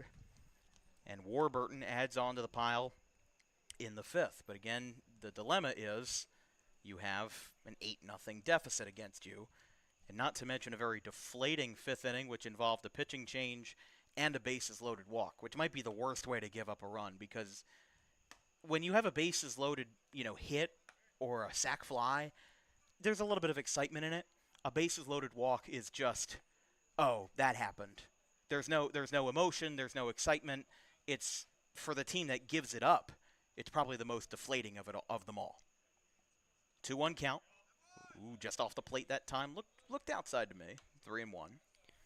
And again, of course, the one who will be judging for the most part, or he was back there originally, John Gallante. I think he's in that crowd somewhere. He's the president of Tri-State Elite Umpiring, which has covered a litany of our high school games.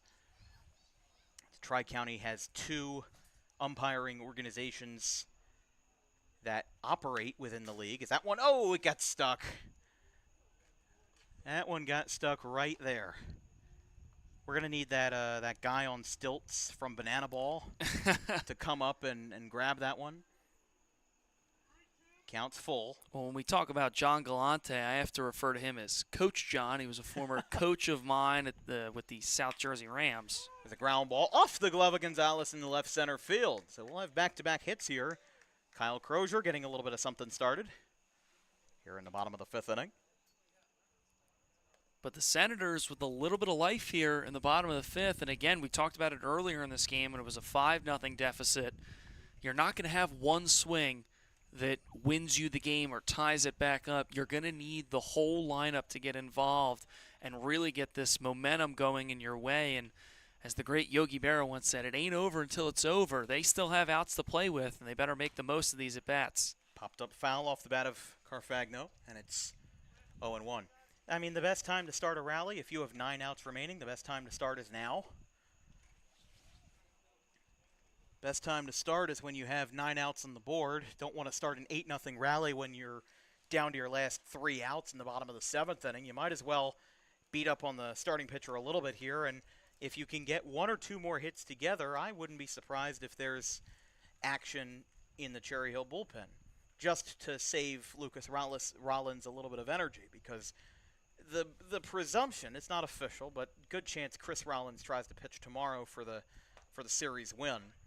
And if you can get a win tonight and combine it with a good Chris Rollins pitching performance tomorrow, I don't know if there's much that will stop Cherry Hill-Pitman from getting title number 10, but we will have to see. The batter is Julian Gonzalez. Had a nice throw down to second base to retire a runner a few innings ago. Again, that's been one of the few highlights for Washington Township. Has been they've had not bad defense. They've only had 1 error in the field. And their plays have been mostly clean. And for Cherry Hill's 10 hits tonight, a large handful of them, if not the majority or the plurality, have been just hard-hit balls into the gap or down the line that have stayed fair. That one's fouled back, and it's 0-2. So as we stand, it's 8-0 in the bottom of the 5th, and you've got 1 out in the inning. You still have 8 to go when you look at the bigger picture, but Washington Township's not looking at the bigger picture right now. And if they are, they shouldn't, because this is a series that will be painstaking if you look at the big picture. You have to think small, just try to do what you can here. Strike 3 called outside corner. They backpicked to first, but the throw got away. Back-to-back Ks for Rollins, and there's 2 away.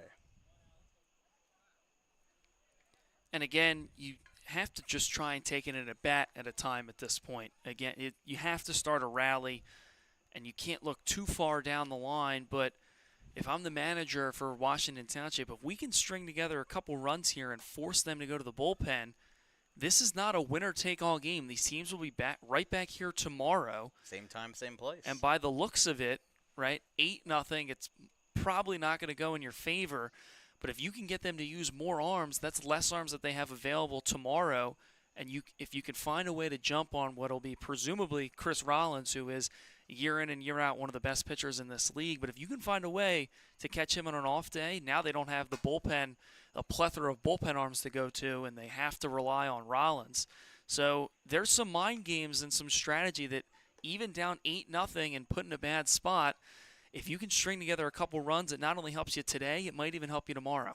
Yeah, that's the thing, is that, obviously Chris Rollins has had an off day because the Rough Riders won the last 2 titles over Cherry Hill-Pitman. And in both of those series, he pitched in either the first or second game of the series. Two years ago, went 3 games. 2024 was a clean sweep for the Rough Riders. Now, to be fair, we did not see any level of offense this big in either of last year's series. So Cherry Hill-Pitman got a beast awoken inside of them or something. It's a swing and a miss. And he started to walk back, but I think he just needed to regroup. He's got 2 balls, 2 strikes, 2 outs. It's a grand total of 7 strikeouts total for the left-hander, Lucas Rollins. Just missed upstairs. Rollins, a 2015 graduate of Collingswood, sported a 1.92 ERA as a high schooler, and then went to St. Joe's, where he pitched until 2021 when he graduated. Now serves as a pitching coach for the Division III Gwynedd Mercy program over in eastern Pennsylvania. 3 balls, 2 strikes. Ball 4. Rollins started to walk off the mound, and he gives up a walk to load the bases versus none other than Phil Sedalis. And DiPietro himself is a good enough hitter, hitting .289 this year. But either way, it's been a good ride for Rollins so far. I believe that's just his second walk. One to Raccabaldo earlier. And again, here is Sedalis of Rowan University. And Sedalis is somebody that struggled here today, but again, we've talked about it about every time he's come up to the plate. A very talented player with the bases loaded, not a situation you want to be in if you're Rollins. And again, it's an 8-0 game. You obviously have the cushion, but you don't want to let the Senators get any bit of hope. Oh, strike two. The throw goes into center field. Senators will get a run on the error as that ball got away. That was a tough play right there. I don't know. I couldn't exactly tell with my camera angle what they were going for, but with the bases loaded, they will move everybody up. A run scores on a throwing error. That ball went way wide into center field from the catcher Montana Millward, and in a game that's been very unusual tonight, the Senators get their way in none other than an unusual way. An E2, and the count is 0-2, and there's strike three. So 8 strikeouts for Lucas Rollins, and they do give up a run, but it won't be charged to the left-hander. They get a throwing error that scores Dylan Warburton, but nothing else. We go to the top of the 6th here in Alcyon, 8-1.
Sean Glenn, the pitcher.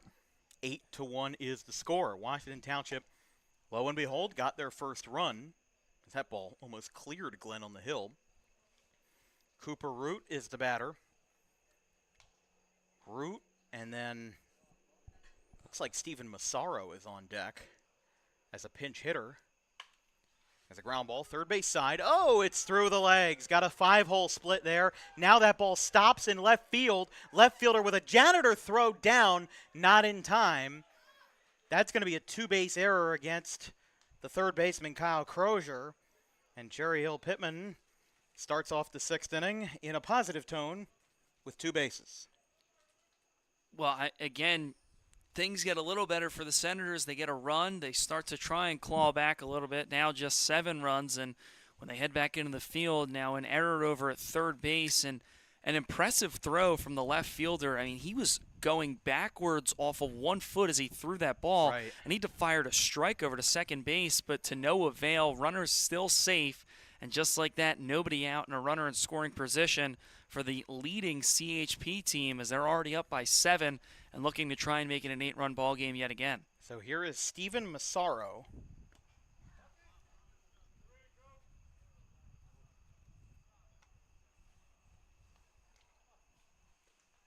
Massaro out of TCNJ, a 2020 graduate. He is an assistant coach for Gloucester High School baseball, led by Greg Galbraith, a former member of the Tri-County Conference, and that hit him right in the back. He takes no offense to it, just shakes his head, and he'll go down to first on a hit by pitch. So Massaro now has runners on first and second for the leadoff man, Billy Rice. Well, that one might sting tomorrow morning. A fastball right in between the shoulder blades is never fun to get hit with. Wow. But it helps you getting on. And, I mean, for this Cherry Hill-Pitman team, again, this is not just a winner-take-all.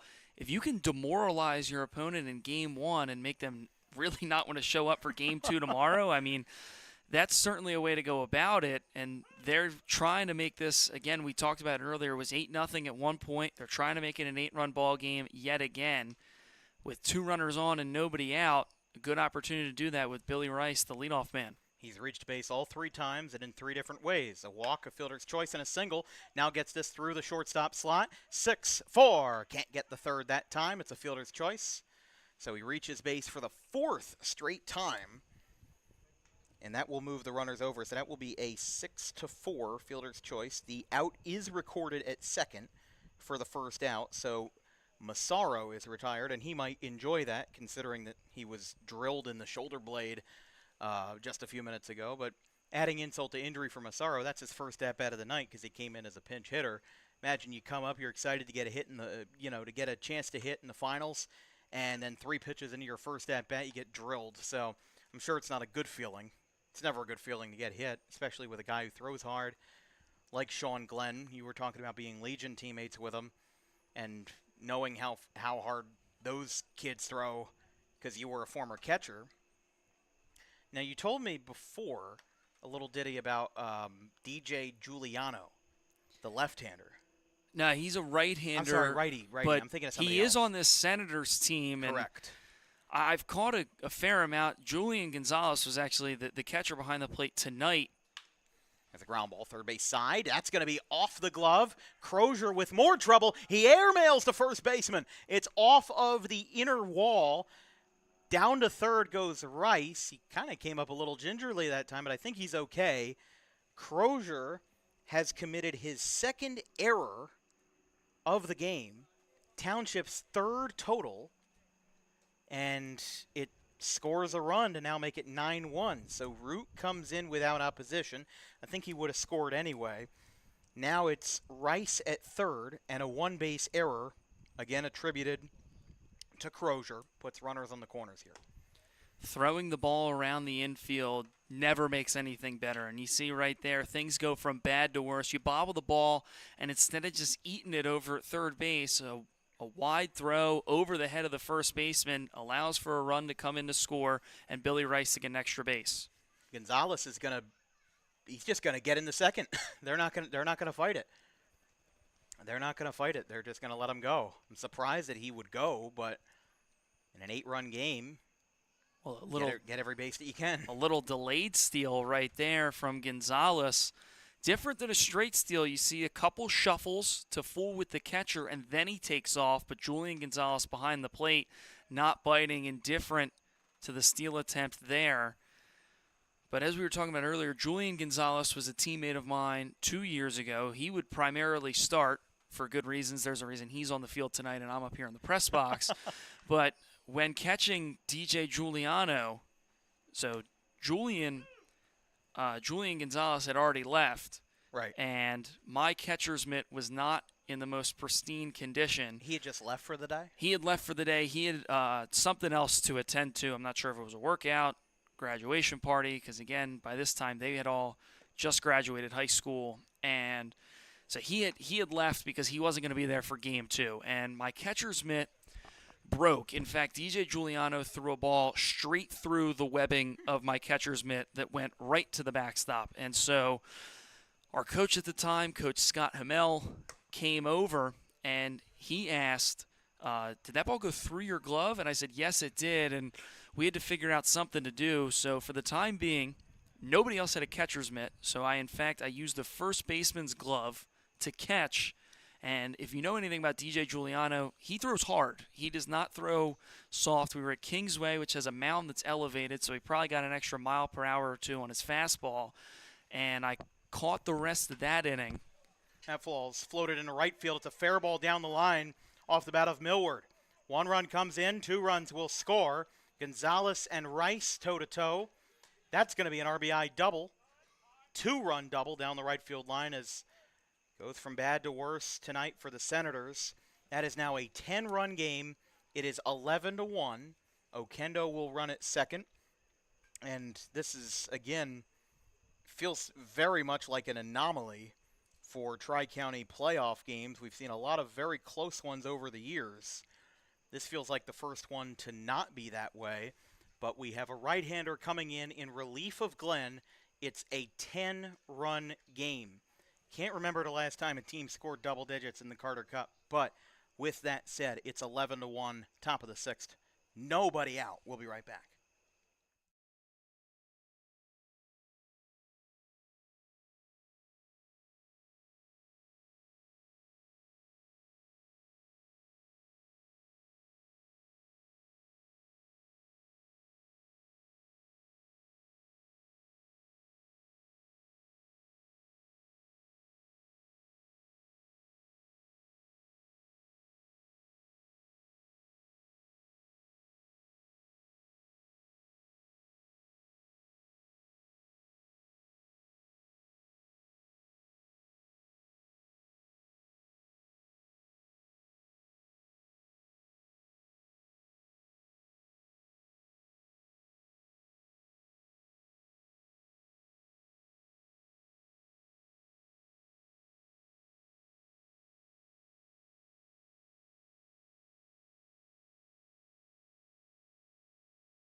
Right-hander Brenton Heel, the third pitcher to come in today for Washington Township.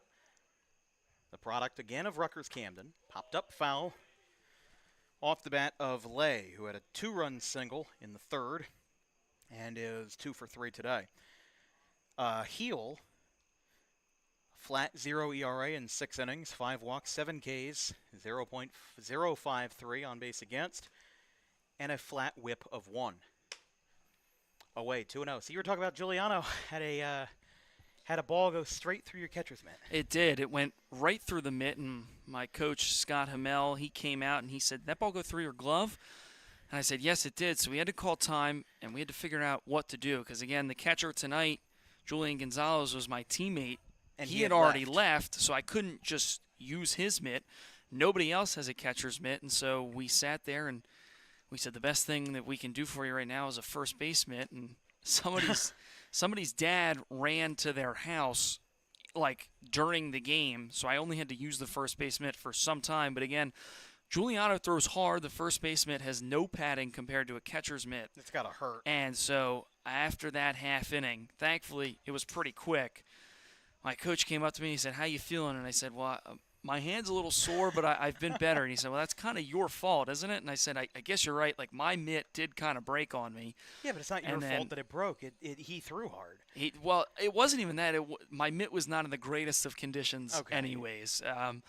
But so I then finished the game out with a normal mitt, but I think my hand was a little black and blue for the next couple of days because, again, Giuliano is somebody that out of Rutgers Camden, former Kingsway pitcher, throws very hard. And on that Kingsway mound, if you're unfamiliar, it is a literal hill down in Woolwich Township at Kingsway Regional High School. You get a couple extra RPMs and miles per hour on your fastball. Strike 3 called, lay down on strikes. That is the first out of the 6th, as the batter will now be Chris Rollins, who is 0 for 2. 2 strikeouts and a walk for him. You know, we saw a couple of Kingsway games this year, and one of the things that was interesting to me was Jackson Smallets. He is committed to, I believe it's Coastal Carolina. We saw him in one of the first games of the year. It was GC at Kingsway.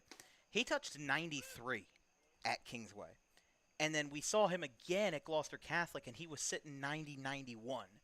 So that is how significant it is over at Kingsway. If you ever get a chance to go there, first of all, Ryan K. Ionelli Field, it is a great, great field. It's one of my favorites to go to, especially with the permanent seating. It almost feels like a bowl back behind home plate. But it's very interesting to go to games there, especially just because of the conditions and how much of a pitcher's park it is. We talk about pitchers and hitters' parks. Well, this is a pitcher's park because of the mound. That one is away.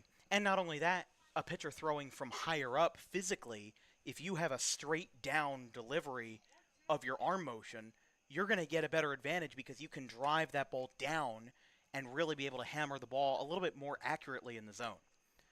Rollins goes down on strikes, so a little bit of a retribution here. Back-to-back Ks, and that will retire the side. So we go to the bottom of the 6th here in Alcyon Park. This game isn't exactly close, but we've got an inning and a half to make it interesting and entertaining for you folks at home. It's 11-1.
Alcyon Park, home of Pitman baseball, the 2010 Group 1 state championship. They beat Pecanic in Toms River in 2010.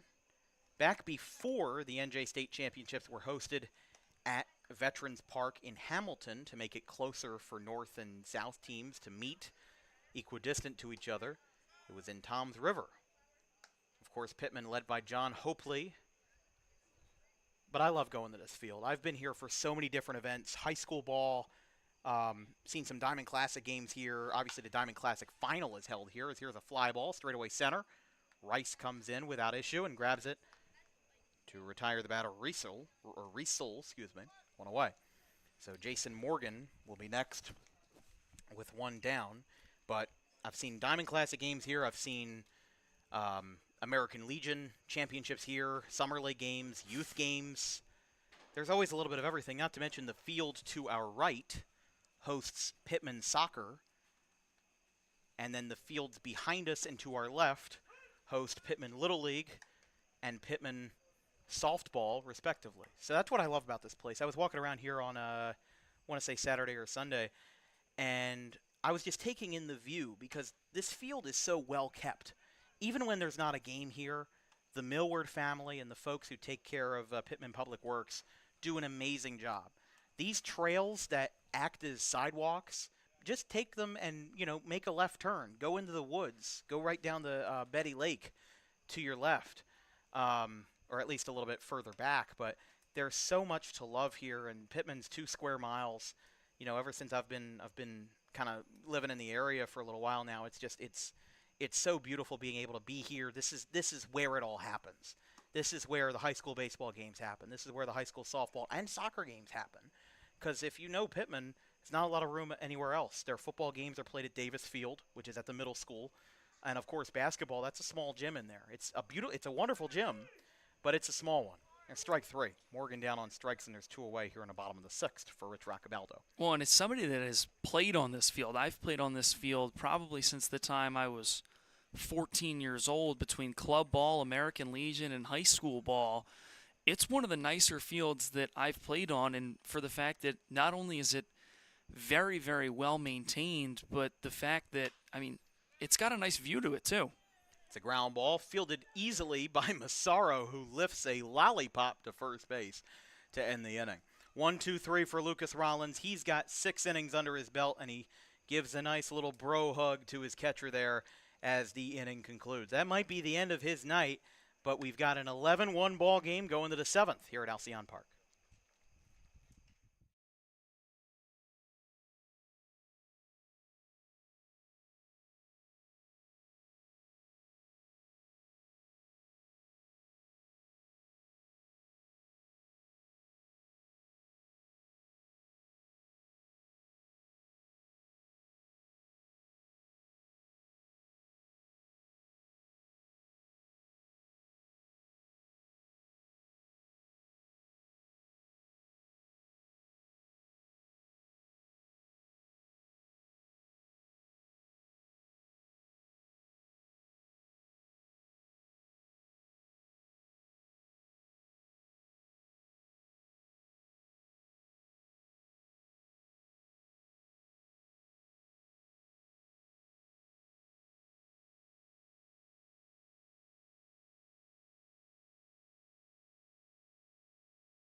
Top of the 7th inning. Don't forget to tune in for DWB opening weekend for high school football here in South Jersey.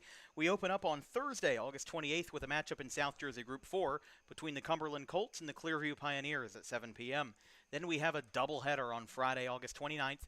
Collingswood Panthers and Clayton Clippers facing off from Collingswood at 11 a.m. on Friday the 29th. And then we have a little bit of a beach day. We go down to shore to see the South River Rams face off against the Point Pleasant Beach Garnet Gulls in some good old-fashioned Group 1 football. Both ends of that doubleheader are Group 1, but it's 7 o'clock on Friday. We close out with a little Salem County matchup down the 295 corridor, Paulsboro and Pennsgrove at 12 noon. From Jim Devonshire Field in Pennsgrove on Saturday, August 30th. You can find our full football and fall schedules on our Instagram at DW Broadcasting and our Twitter/X, again, DW Broadcasting. 0-2 for Heel is outside to Cottrell. I mean, I'm just thinking about that. That's a ton of travel.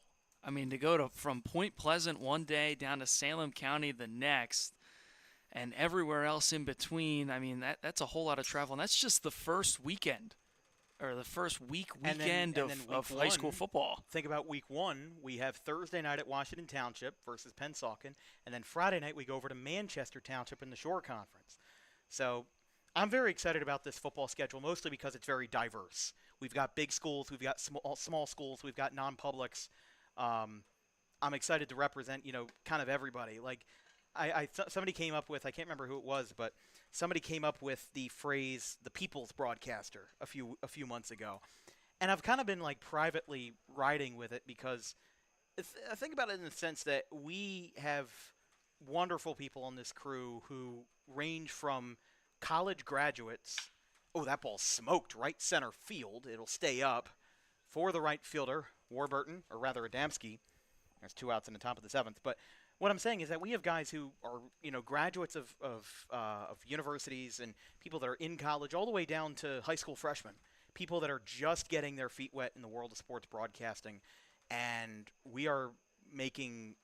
I'm not trying to be cocky, but we're trying to make something that everybody can enjoy, something that the kids can enjoy, the players on this field can enjoy, and the parents and the grandparents can enjoy.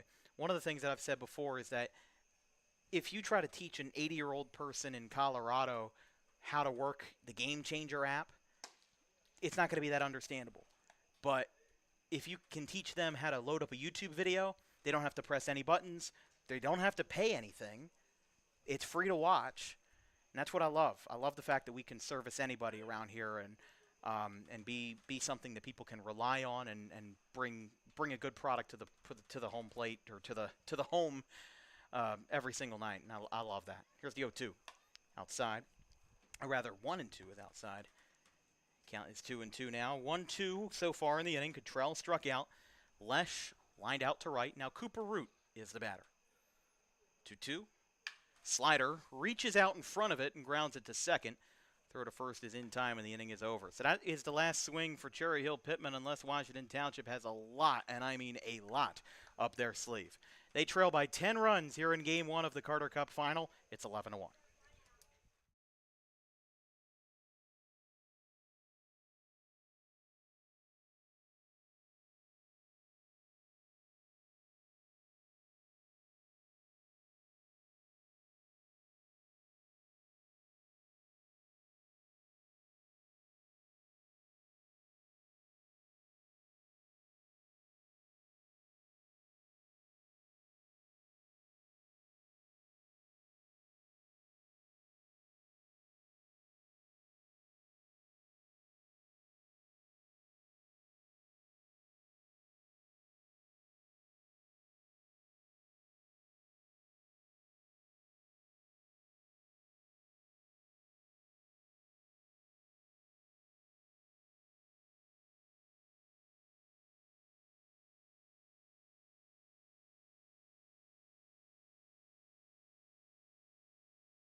New pitcher is Cooper Humes out of Caldwell University up in North Jersey to Division II.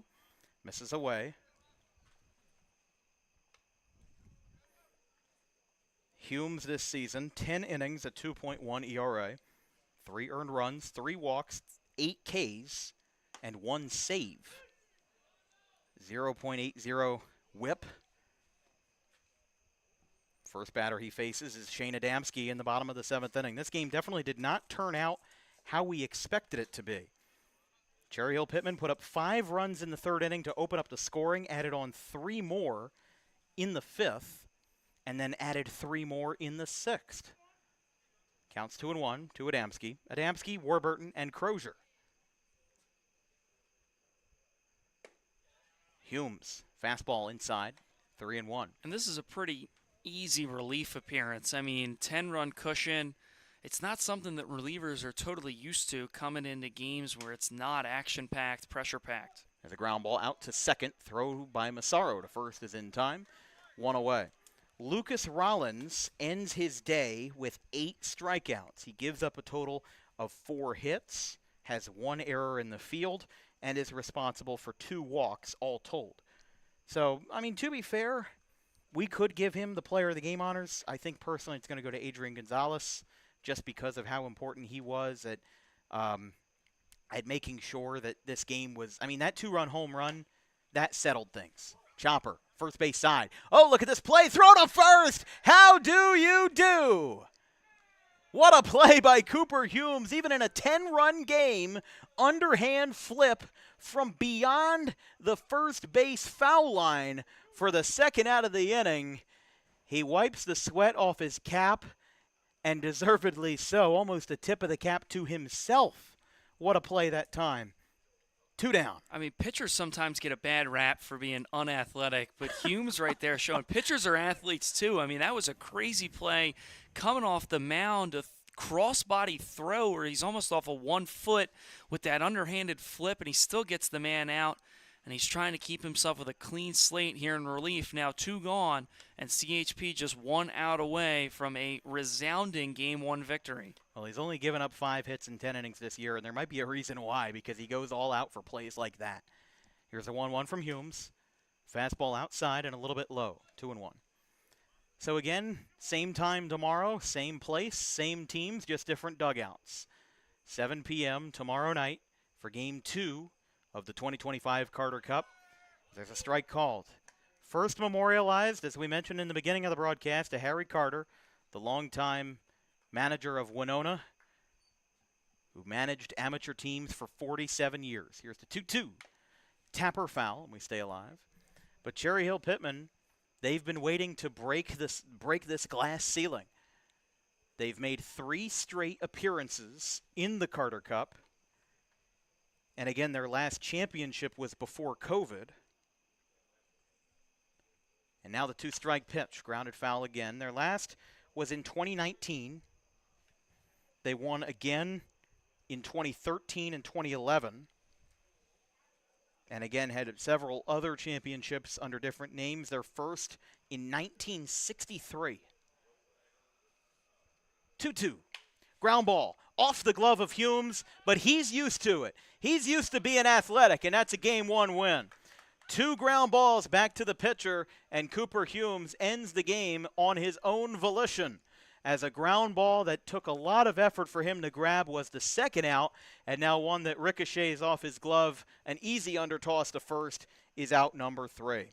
Kip Bard and Kip's bad guys, Cherry Hill-Pitman, they lead this series 1-0 with a resounding 11-1 win over Washington Township.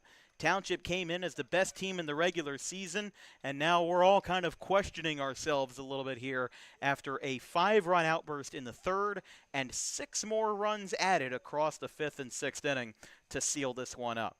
Your player of the game, presented by Harper Driving School, will be Adrian Gonzalez, who the former minor leaguer picked up 2 hits, a double in the 3rd, and a 2-run home run to left that was absolutely crushed in the 5th inning. And even though it wasn't the only run that mattered, it was certainly the one that put this game away. We'll talk to him in just a moment once we get everything settled up, and we'll be right back in just a moment.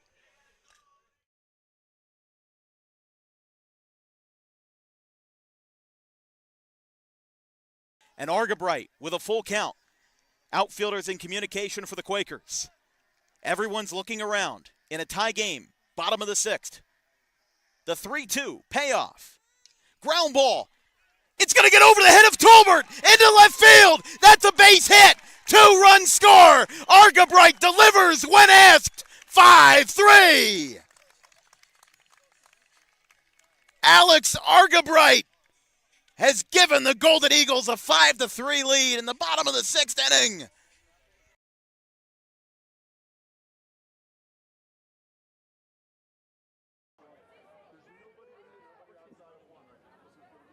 So after the holding call to be 1st and 20, as now rolling out to the right side, he's got a little bit of room to run on a QB rush. He's going to get a first down. There's no flags, and how about this for 61 yards?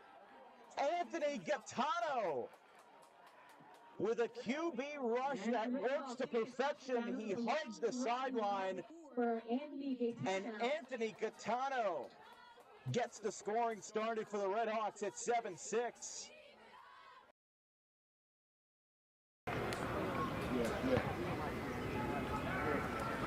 Jack Mostero, 2 for 3 with a strikeout, a double, and a single. Looking to play hero. He's going to line this one into right center field, and that's going to drop. That's going to do it if they don't get a throw down. Mostero's going to second, and Danza's coming home. Sectional champions, Gloucester Catholic. They do it in a walk-off fashion as GC with Mostero playing hero. An unbelievable. Literally, they've been here twice, and they're about to score, or on the doorstep of scoring 50 for the second game in a row. Xavier Terry Brown. He is still on his feet. He's being shoved forward into the end zone. But who's got the ball? Look at Jason Solomon. The ball magically appeared in Woodbury's hands, and now they're back at the 50. This one's going back. This one's going to go to the distance. I don't see any flags. Did that just go for 100 yards? I think it did. I do not see any flags as Woodbury. Oh my goodness, Jason Solomon have a day. He is the first man not named Taylor to score. Wow, that was good.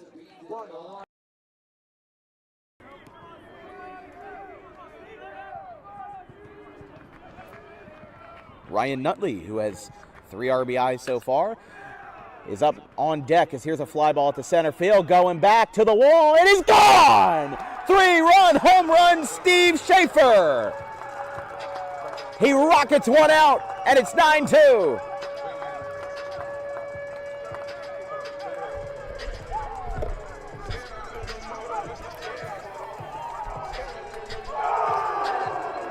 First home run for Schaefer this year, the second hit at home by a Scarlet Raptor.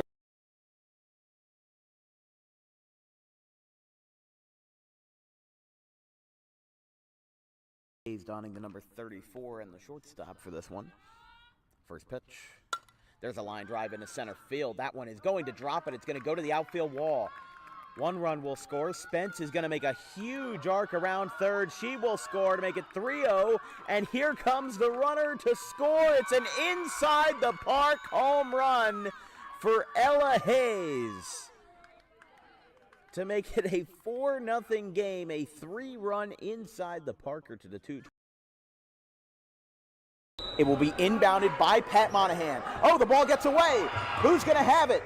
GCIT will hang on to the possession. It goes to Stanwood. Stanwood inside. They'll get the shot off. It's good! Unbelievable! Boston calls the timeout, but will they get it? Unbelievable! Unbelievable! A double contest shot from Hellman. Wow.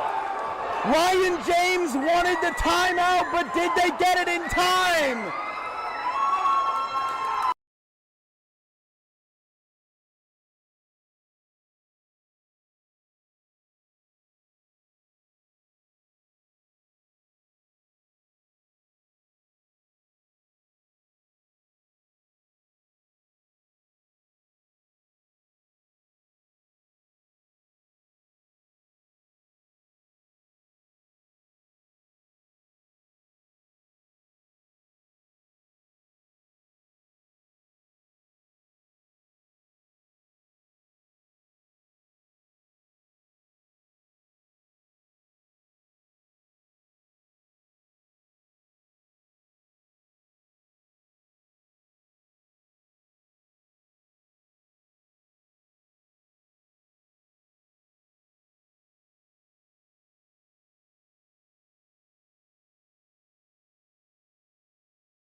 We've got our player of the game here presented by DAWG Pro Wrestling, the Dangerous Adrenaline Wrestling Gladiators. It's Adrian Gonzalez.